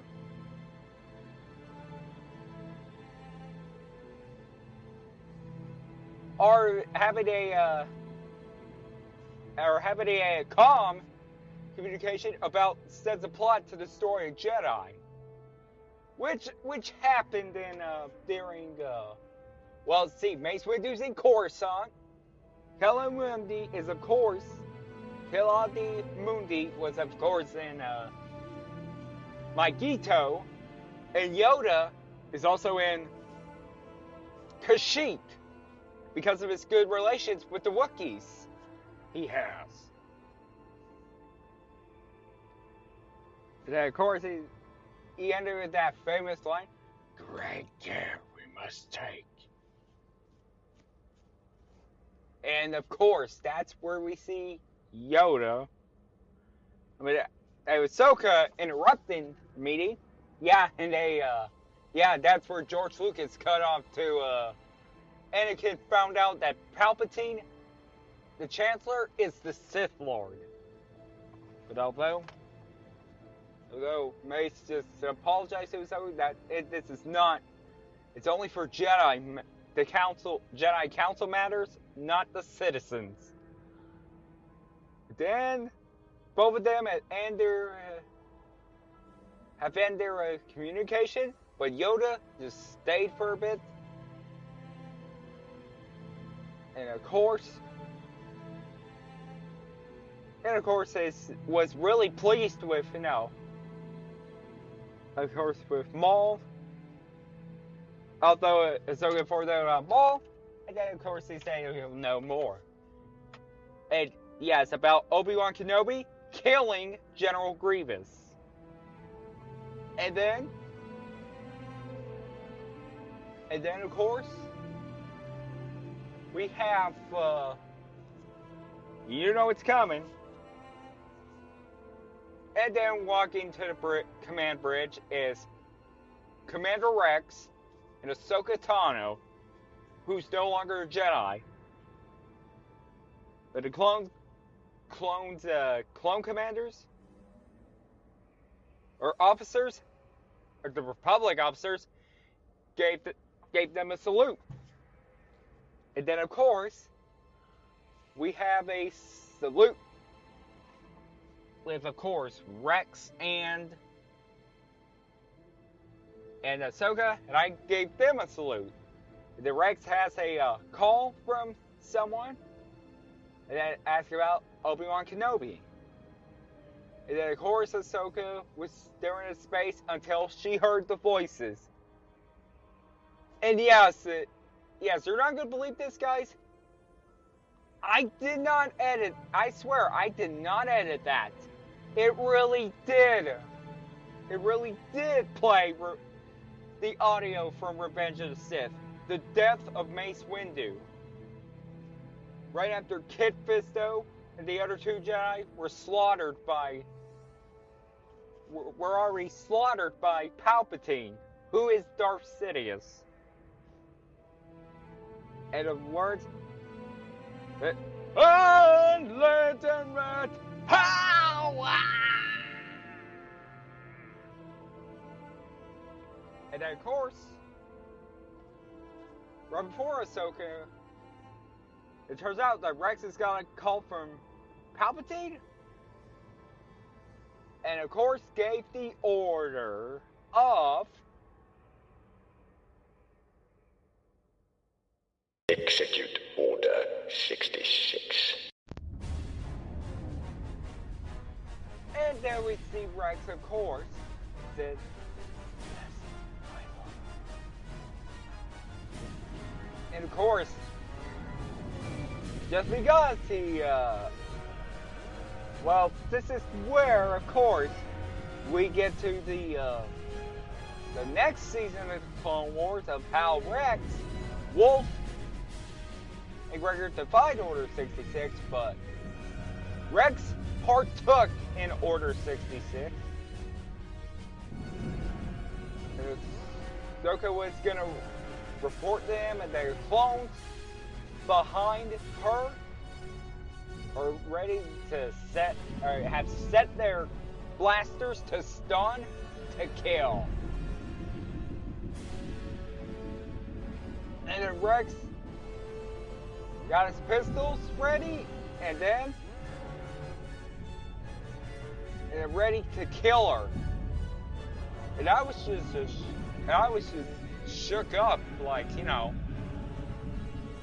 I was just scared because I don't want things that bad happen to Ahsoka, and it's a bad thing happened to Ahsoka. The Rex gave the clones the order to find Ahsoka and then execute her. But he also gave the orders to the shock troopers to execute Maul. Even though he's no longer a Sith, but it's still the job. As Maul knew what's gonna be next for his execution, Ahsoka, however, to save Maul, but not for his reason, but because Order 66 has been broken.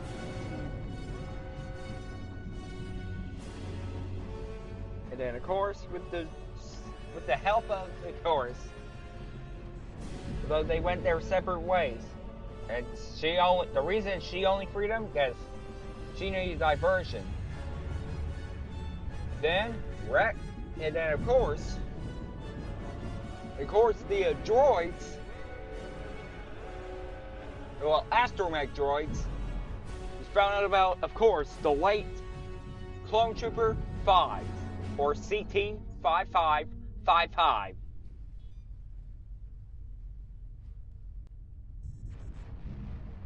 And then, of course, we get to the same video message from the Commonians, where, of course, they had their inhibitor chips.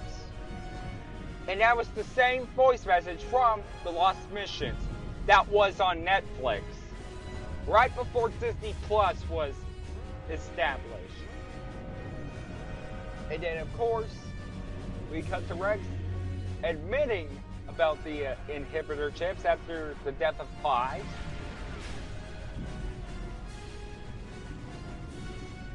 And then, of course, we have the confrontation between Maul and the clones. And of course, he used the panel, the defect blasters, and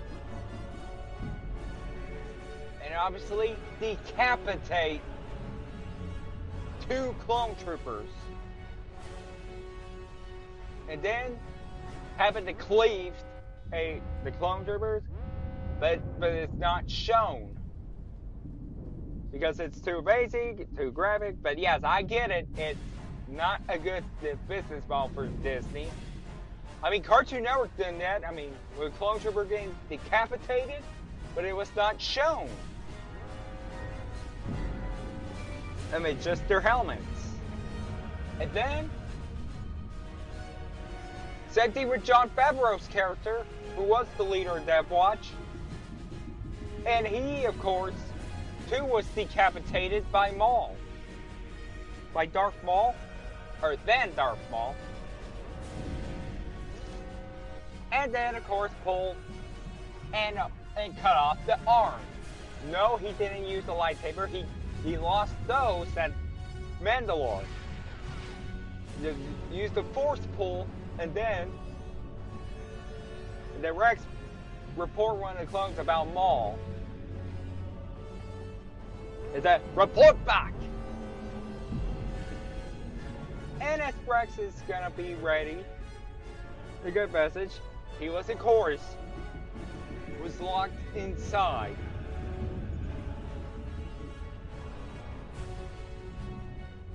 And then Ahsoka just gave them a hollow message, and then he threatened her of where is she? And then right behind him, create a diversion to, of course, use astromech to knock Rex unconscious. But although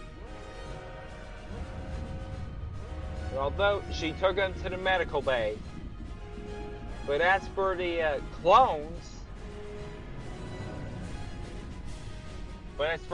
of course, with Order 66 been executed, are looking for their own commander.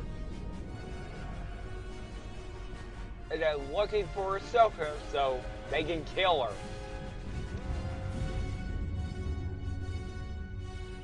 And of course they went inside the medical bay before going for a CAT scan to get his inhibitor chip removed. But Ahsoka is trying to use the Force. Well, actually, trying to look for it, but then she used the same line from Rogue One. I'm the one with the Force, and the Force is with me. I'm the one with the Force, and the Force is with me.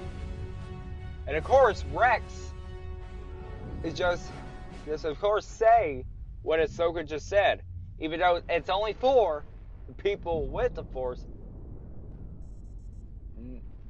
the ones who believe in the Force, that are not Jedi.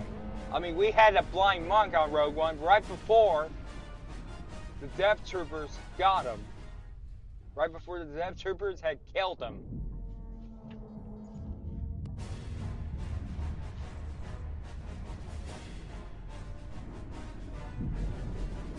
And that was the blind monk, of course. And then, of course, she found a location for the inhibitor chip. And it was inside his cranium. And then, of course, go for a CAT scan. And the clone troopers have, of course, arrived. And I was just to see if the inhibitor chip malfunction, removal worked. And then we see Ahsoka, of course, well, from out of nowhere, here comes Rex. And that's how he got his inhibitor chip removed. And he apologized to Ahsoka for trying to kill her. And then, of course, he just told her that they gave the order to execute all the Jedi Knights. And right then, we see some sabers, of course. And I was just shooken up at the end. Then we get to the credits with music. And of course, a mention on the credits, the Force of audio, of course.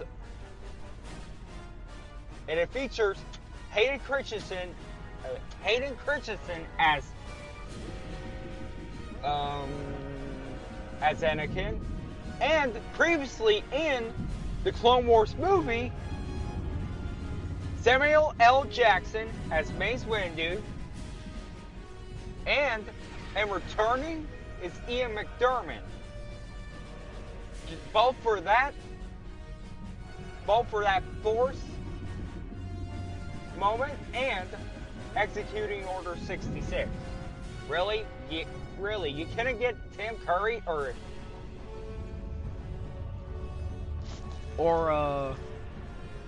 who else? Or Sam Witwer to say that? as they execute Order 66. But kudos to Dave Filoni and the rest of the crew on the Clone Wars, for adding the moment where Mace Windu died and Anakin turned to the dark side. Because that's what Yoda, T'Pol, and Ahsoka sensed.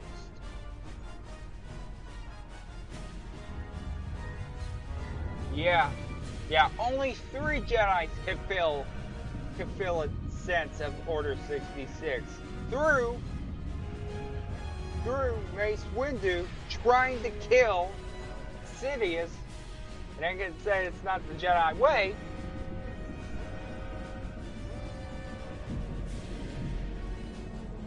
And then, of course, that's pretty much it.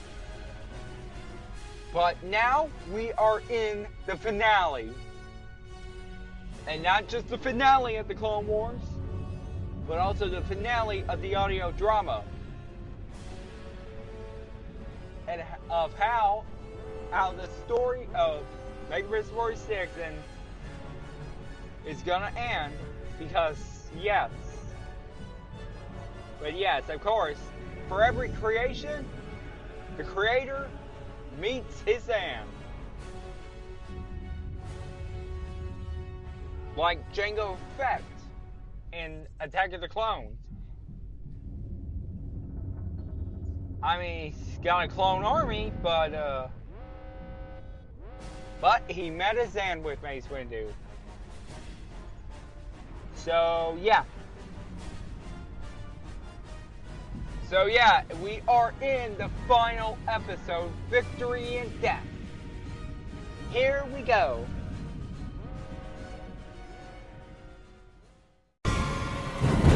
Alright, I'm gonna ask for the last time. Where is my creator? Why did you hold him captive? Oh, yeah. Yeah, the reason is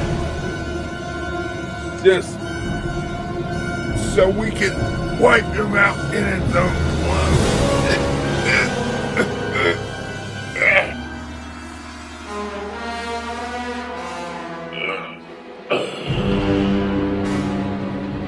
Alright, everyone, you heard him. He's at the prison forge. Everyone, find him and rescue him. Make sure don't get caught, okay? Yes, sir! There you are, guys. Where the hell have you been all day? I've been stranded in this criminal underworld for so long. I've been held captive by these ruthless gangsters. Relax.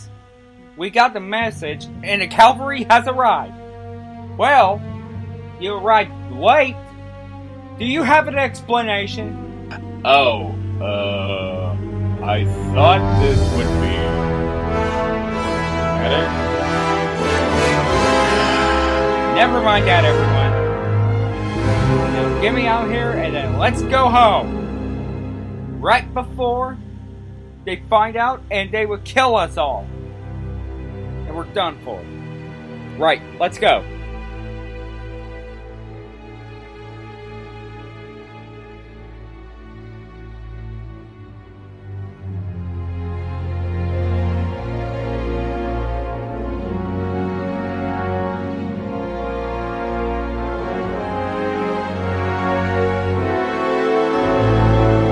The prisoner has escaped!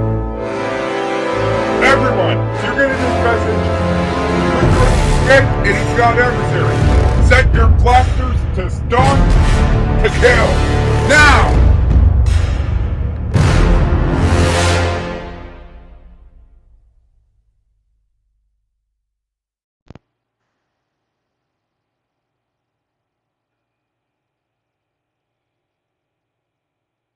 Yeah. you might want to go ahead and go to the spoiler review. Yeah. Yeah. So if you haven't seen this episode, just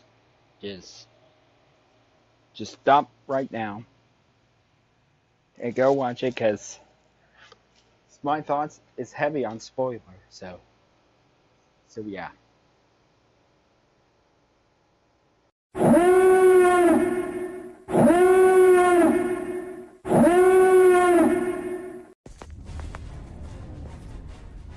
Yeah, I'm gonna say this, everyone, before we're gonna break it down, is of course,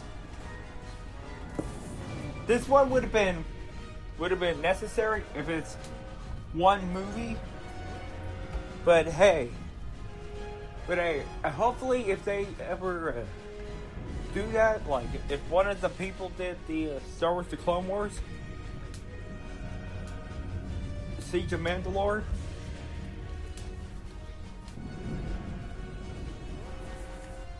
or the Clone Wars Order 66, because of this episode, however, it was better than Game of Thrones, the final season. But I mean, there's some of them that they're a bit let down, but I can understand that. But me, this is the best finale of all. Better than Lost, better than How I Met Your Mother final season, or final episode, and it's even better. It's a breath of fresh air, and it's better than Game of Thrones final episode. Yeah, that's how I actually feel about it. But this is my defense.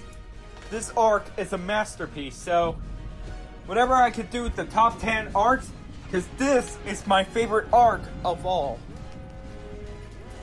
But now we can break it down.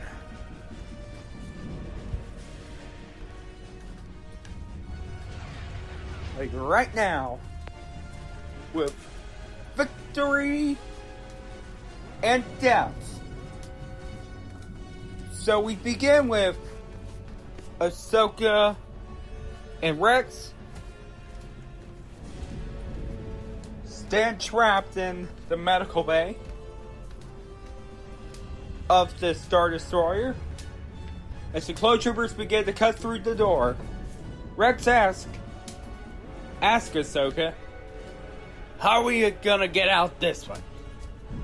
And Ahsoka say, she has an idea. Which is? And he draws his pistols and tells him to set it to stun, not to kill the troopers.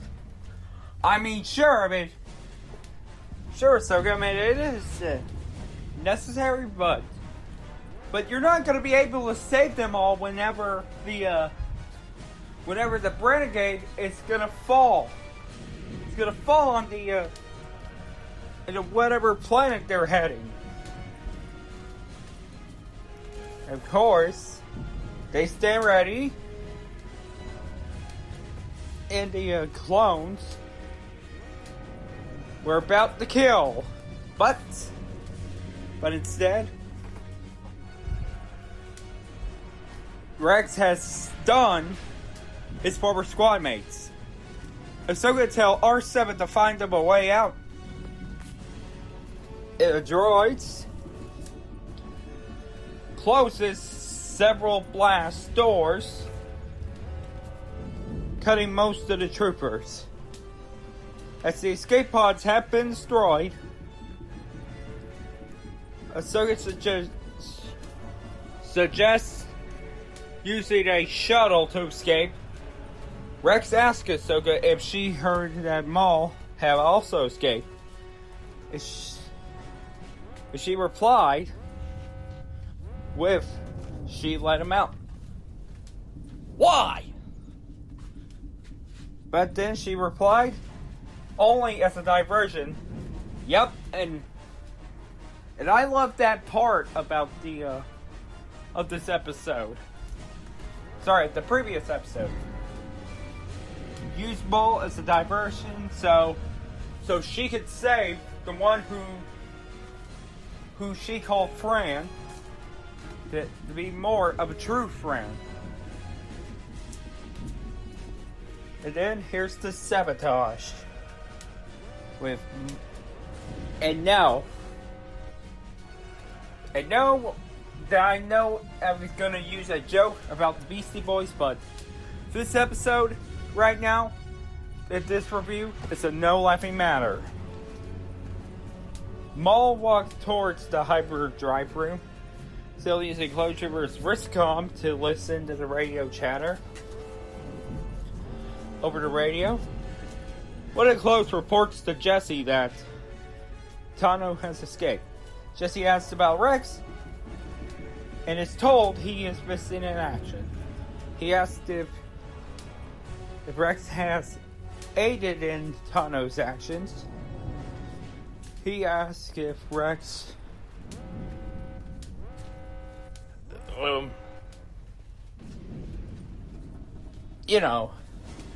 has aided in Tano's escape, but they do not know. I'm sorry, I'm just still, utterly devastated of what I'm gonna say next. Two troopers round up the corner and train their guns at Maul, who fits them into the air, choking them. Maul enters the hyperdrive room, quickly and violently dispatching the clone troopers with the Force. He tears the control console away, then uses the Force to pull the hyperdrive generators down. On the bridge,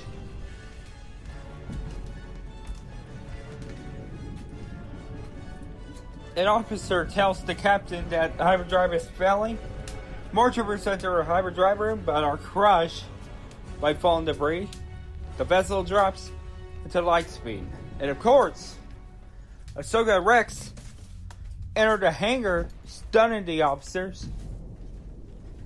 Rex notes that the clones have anticipated their actions and have sealed up the hangar bay doors and locked all the systems.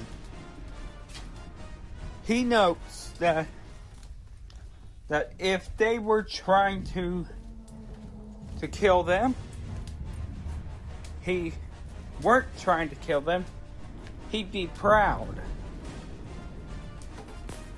And Ahsoka assigns R7 to unlock the bay doors. Cheap to prep the shuttle, and GG to find out what happened to the hyperdrive. Over to comlink, Maul hears the clones report to Jesse that they think Tano and Rex are heading in the hangar. Jesse tells them to assemble there and await his signal before acting. In the control room, GG tells Rex the hyperdrive has been completely destroyed, and he realized the ship is caught by a gravity well nearby moon.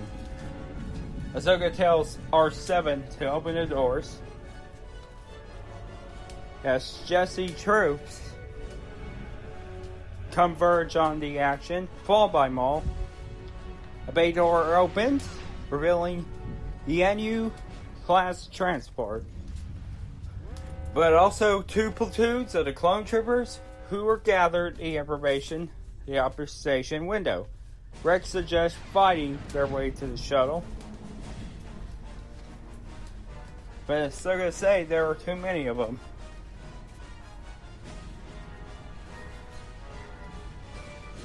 And she doesn't want to hurt them. And Rex, this next part I'm going to say, that's where I start the breakdown in tears. But Rex said that the clones don't care. And they are willing to die. And they're going to take our heroes who later appeared and reunited on Rebels. And of course had an adventure on the Ahsoka novel with them.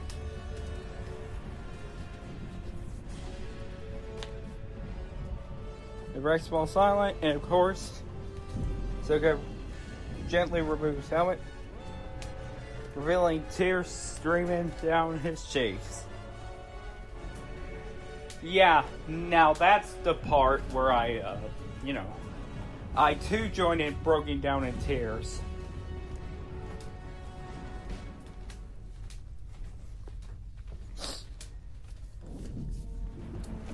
Ahsoka says he's a good soldier, but so are the troopers in the hangar. And they may be willing to die, but she is not going to be the one to kill them. And Rex asks if they are going to surrender, and Ahsoka tells him she thinks she has a good idea. The trooper tells Jesse that Maul is heading away. Rex enters the hangar, holding Ahsoka at gunpoint. And telling them to hold their fire. Rex tells Jesse he has this situation under control. And Jesse says he must follow the orders and execute it, or he will do it. Rex reasons that Order 66 will execute the Jedi. But although Ahsoka is no longer a Jedi, after she left the Order on the season 5 finale of the Clone Wars, which of course it's gonna be,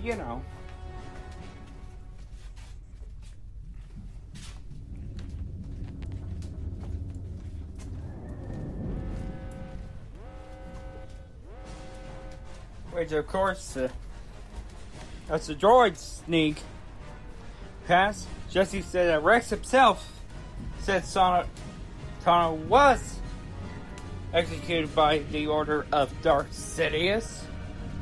Rex attempts to appeal his comradeship with Jesse, saying that if they don't get this right, they will be the ones committed treason.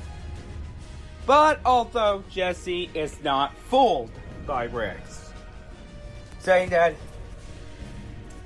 he's accused of treason against the Grand Army of the Republic, saying he will be demoted and executed for assisting the traitor Ahsoka Tano. As Jesse orders his troop to take aim, the droids finish their work in the hangar elevator, knocking out most of the troopers. As Ahsoka and Rex fight off the remaining troops, Maul enters the hangar and runs towards the shuttle. Ahsoka pursues Maul, but he pushes her to the pits. Although Gigi catches her with a grapple cable, Jesse troops wake up and open a fire on Tano and the droids. Maul takes off the shuttle, and Ahsoka climbs up and uses force to hold it off the hangar. Rex attempts to hold them off, but R7 is shot, and Rex is hit in the shoulder. But hey, everyone's gotta make sacrifices sometimes, And Ahsoka lets go, and Maul takes off into hyperspace as the clones surround them.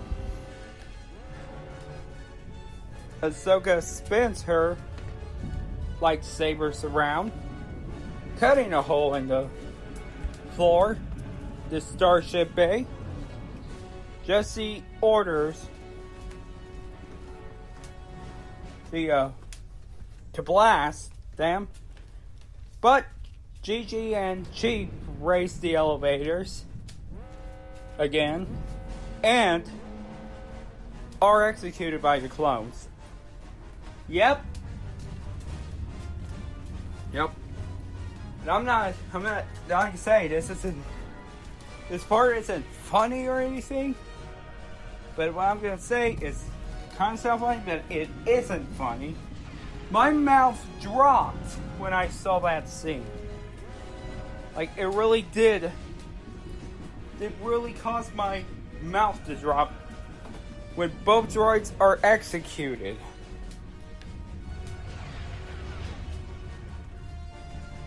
Finding a Soul-wide bomber in working order, Ahsoka throws Rex onto the ship and attempts to leap for herself, but the ship and Ahsoka fall out of the bay. And yes, that's where, of course, once again, I begin to fear for my life since Shattered, the episode of the Clone Wars where Order 66 has been executed.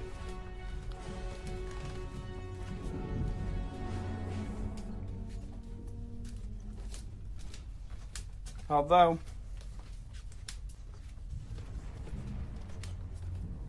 Rex gains the control of the ship and sees Ahsoka falling alongside them. She bounces off the falling wreckage and lands in a cockpit. As the capital ship sinks below the clouds, Ahsoka stares into the sky. Sometime later, Rex gathers the parts to repair the Y7 and the R7. And R7. He sees Ahsoka in the distance, wearing a cowl and standing before the helmet-marked graves of dozens of clone troopers. She holds up her lightsaber and then drops it to the ground.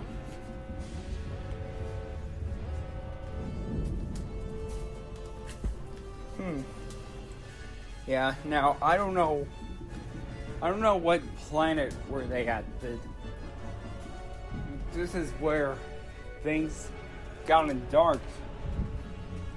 But like I say, this is one of the better finales, you know.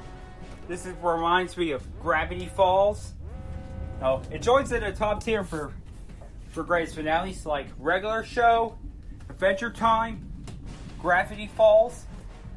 Even though Star Forces of Evil final episode is in the middle. I mean, sure, there's some things, but it ended with did not see that coming. When, of course, mentioning cleaved. Like, cleaved together. But what Lost Rick didn't mention is about the worlds. But, although the lowest of low, the worst finale is, of course, Lost, Game of Thrones, and How I Met Your Mother.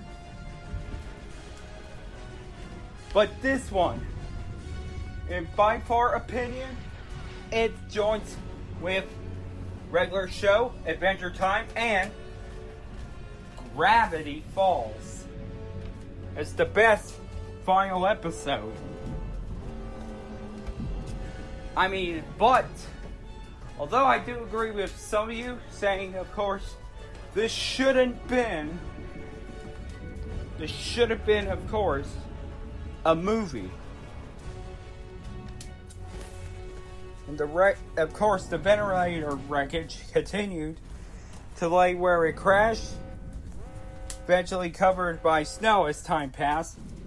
But some say, of course, it's Hoth. But, ladies and gentlemen, it did not say where planet it took place, but Hoth is not one of them. Because if you take a look at episode 5, The Empire Strikes Back, there is no wreckage on Hoth. Sometime later, during the Imperial era, Imperial snowtroopers and probe droids somehow came across the snow-bitten wreckage and came to the area. As the Labada Class T-4 shuttle landed near the crash site, Dark Lord of the Sith, Darth Vader, disembarked from the shuttle anonymously and walking across the icy fields. He kneeled down and reached through the snow, finding and igniting the lightsaber Ahsoka Tano had left there. A convoy cried above, and Vader looked up in the sky to see it circling. Vader watched the bird for a moment, then took the saber, turned, and walked away, reflecting in the visor of the cracked helmet belonging to a clone trooper of Tano's specialized division of the 501st. And of course, that's the end of the episode. And that's the end of the show. But now, I'm going to get to my final verdict of the Clone Wars.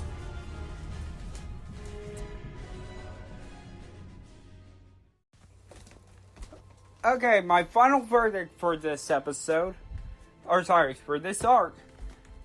This is one of the best arcs of all. I'm not gonna lie. First, it begins with the excitement for Ahsoka's return and the long-awaited Siege of Mandalore, which was supposed to end in Season 6 with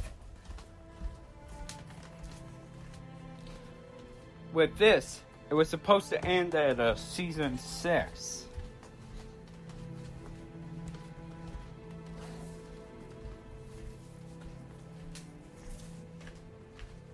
But at least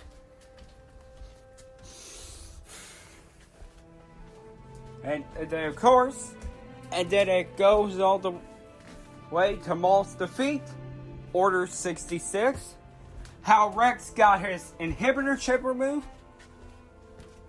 with the help of Ahsoka, and then of course,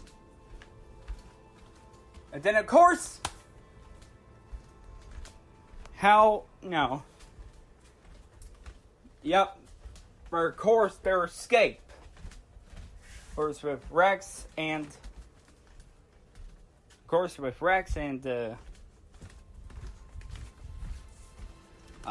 trying to think. Rex and, Ahsoka escaped. Because, I'm going to say this, that this is Rex. They, of course, the two really, because, like I say, Ahsoka, that is the character I once hated. Yeah, I'm not gonna lie, up until, around Season 5, that is one of the characters I had hated. And then, of course, I root for her to die, and that's what I got in Season 3. And then until around Season 4, that's where, the meme changed my mind. Because around Season 4, all the way through the arc, which of course was the top one of all, Ahsoka's Who Framed Ahsoka Tano, was the top part of all, was the top arc, right before the Siege of Mandalore and Order 66. Of course, after the victory. But it could have been better as a movie, you know, like with Gravity Falls. With, of course, Weirdmageddon. With Weirdmageddon, I mean, we got Adventure Time as an hour movie. But although, and we got regular show with the 4 episodes as a movie.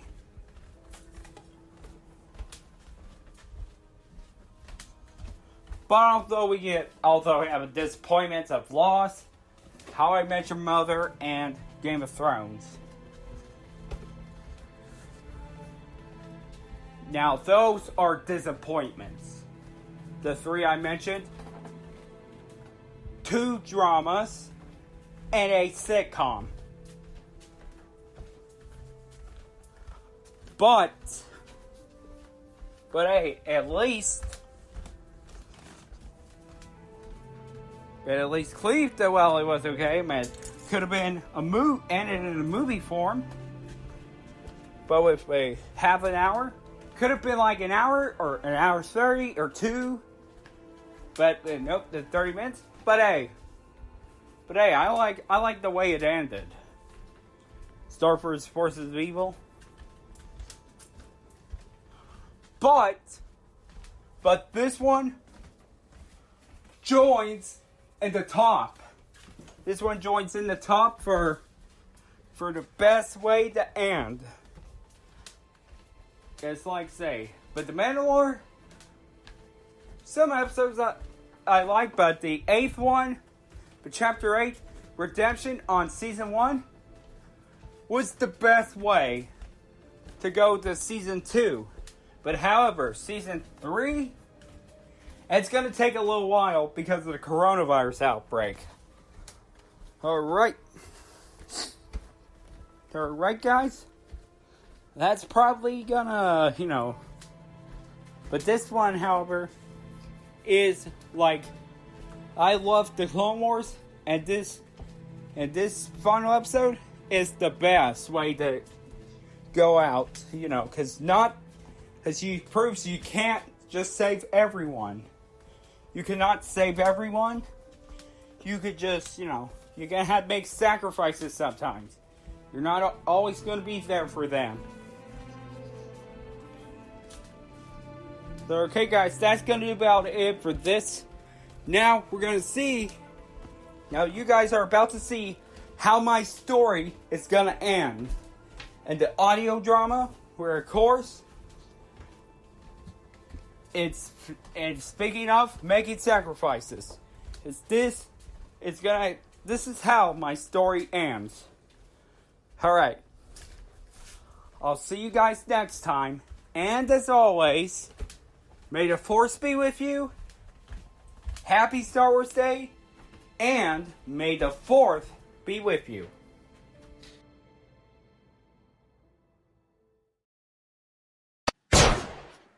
Ah! What the hell was that? Oh no, it's the criminals! Quick, blast them! Come on! Come on, blast them! Oh, we're almost out here.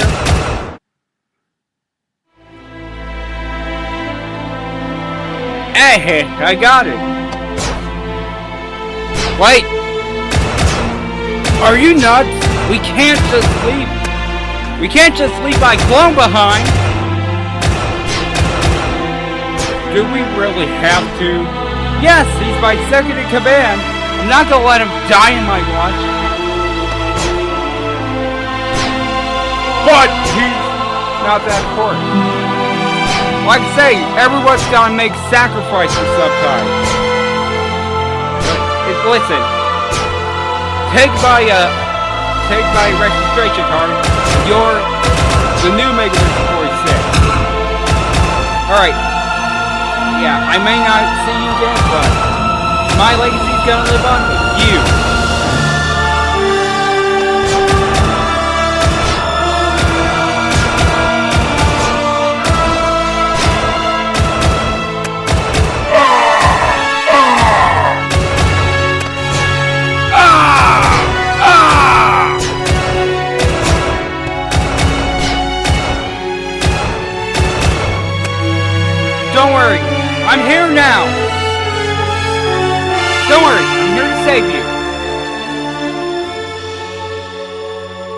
Omega Story 6? Why do you want to save me? Well, you know what they say. Sometimes you gotta make sacrifices. And, of course, let's get out of here. Oh! Ah! No! Ah!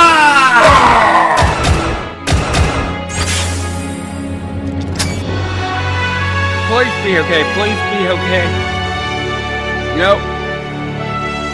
Yeah, every time I say something, everyone's gonna make sacrifices. It's giving my life to save you, Mr. 46 Boy, my manager.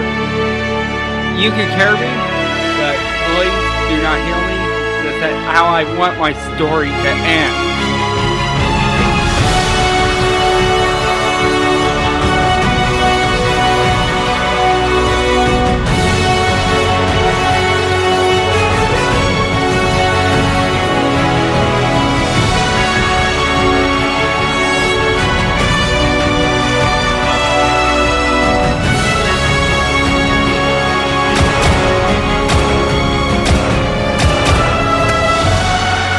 What's going on over there? It's our creator. He wanted to sacrifice himself to save me. But no, we are not going to save him. It was his wish. And so it was.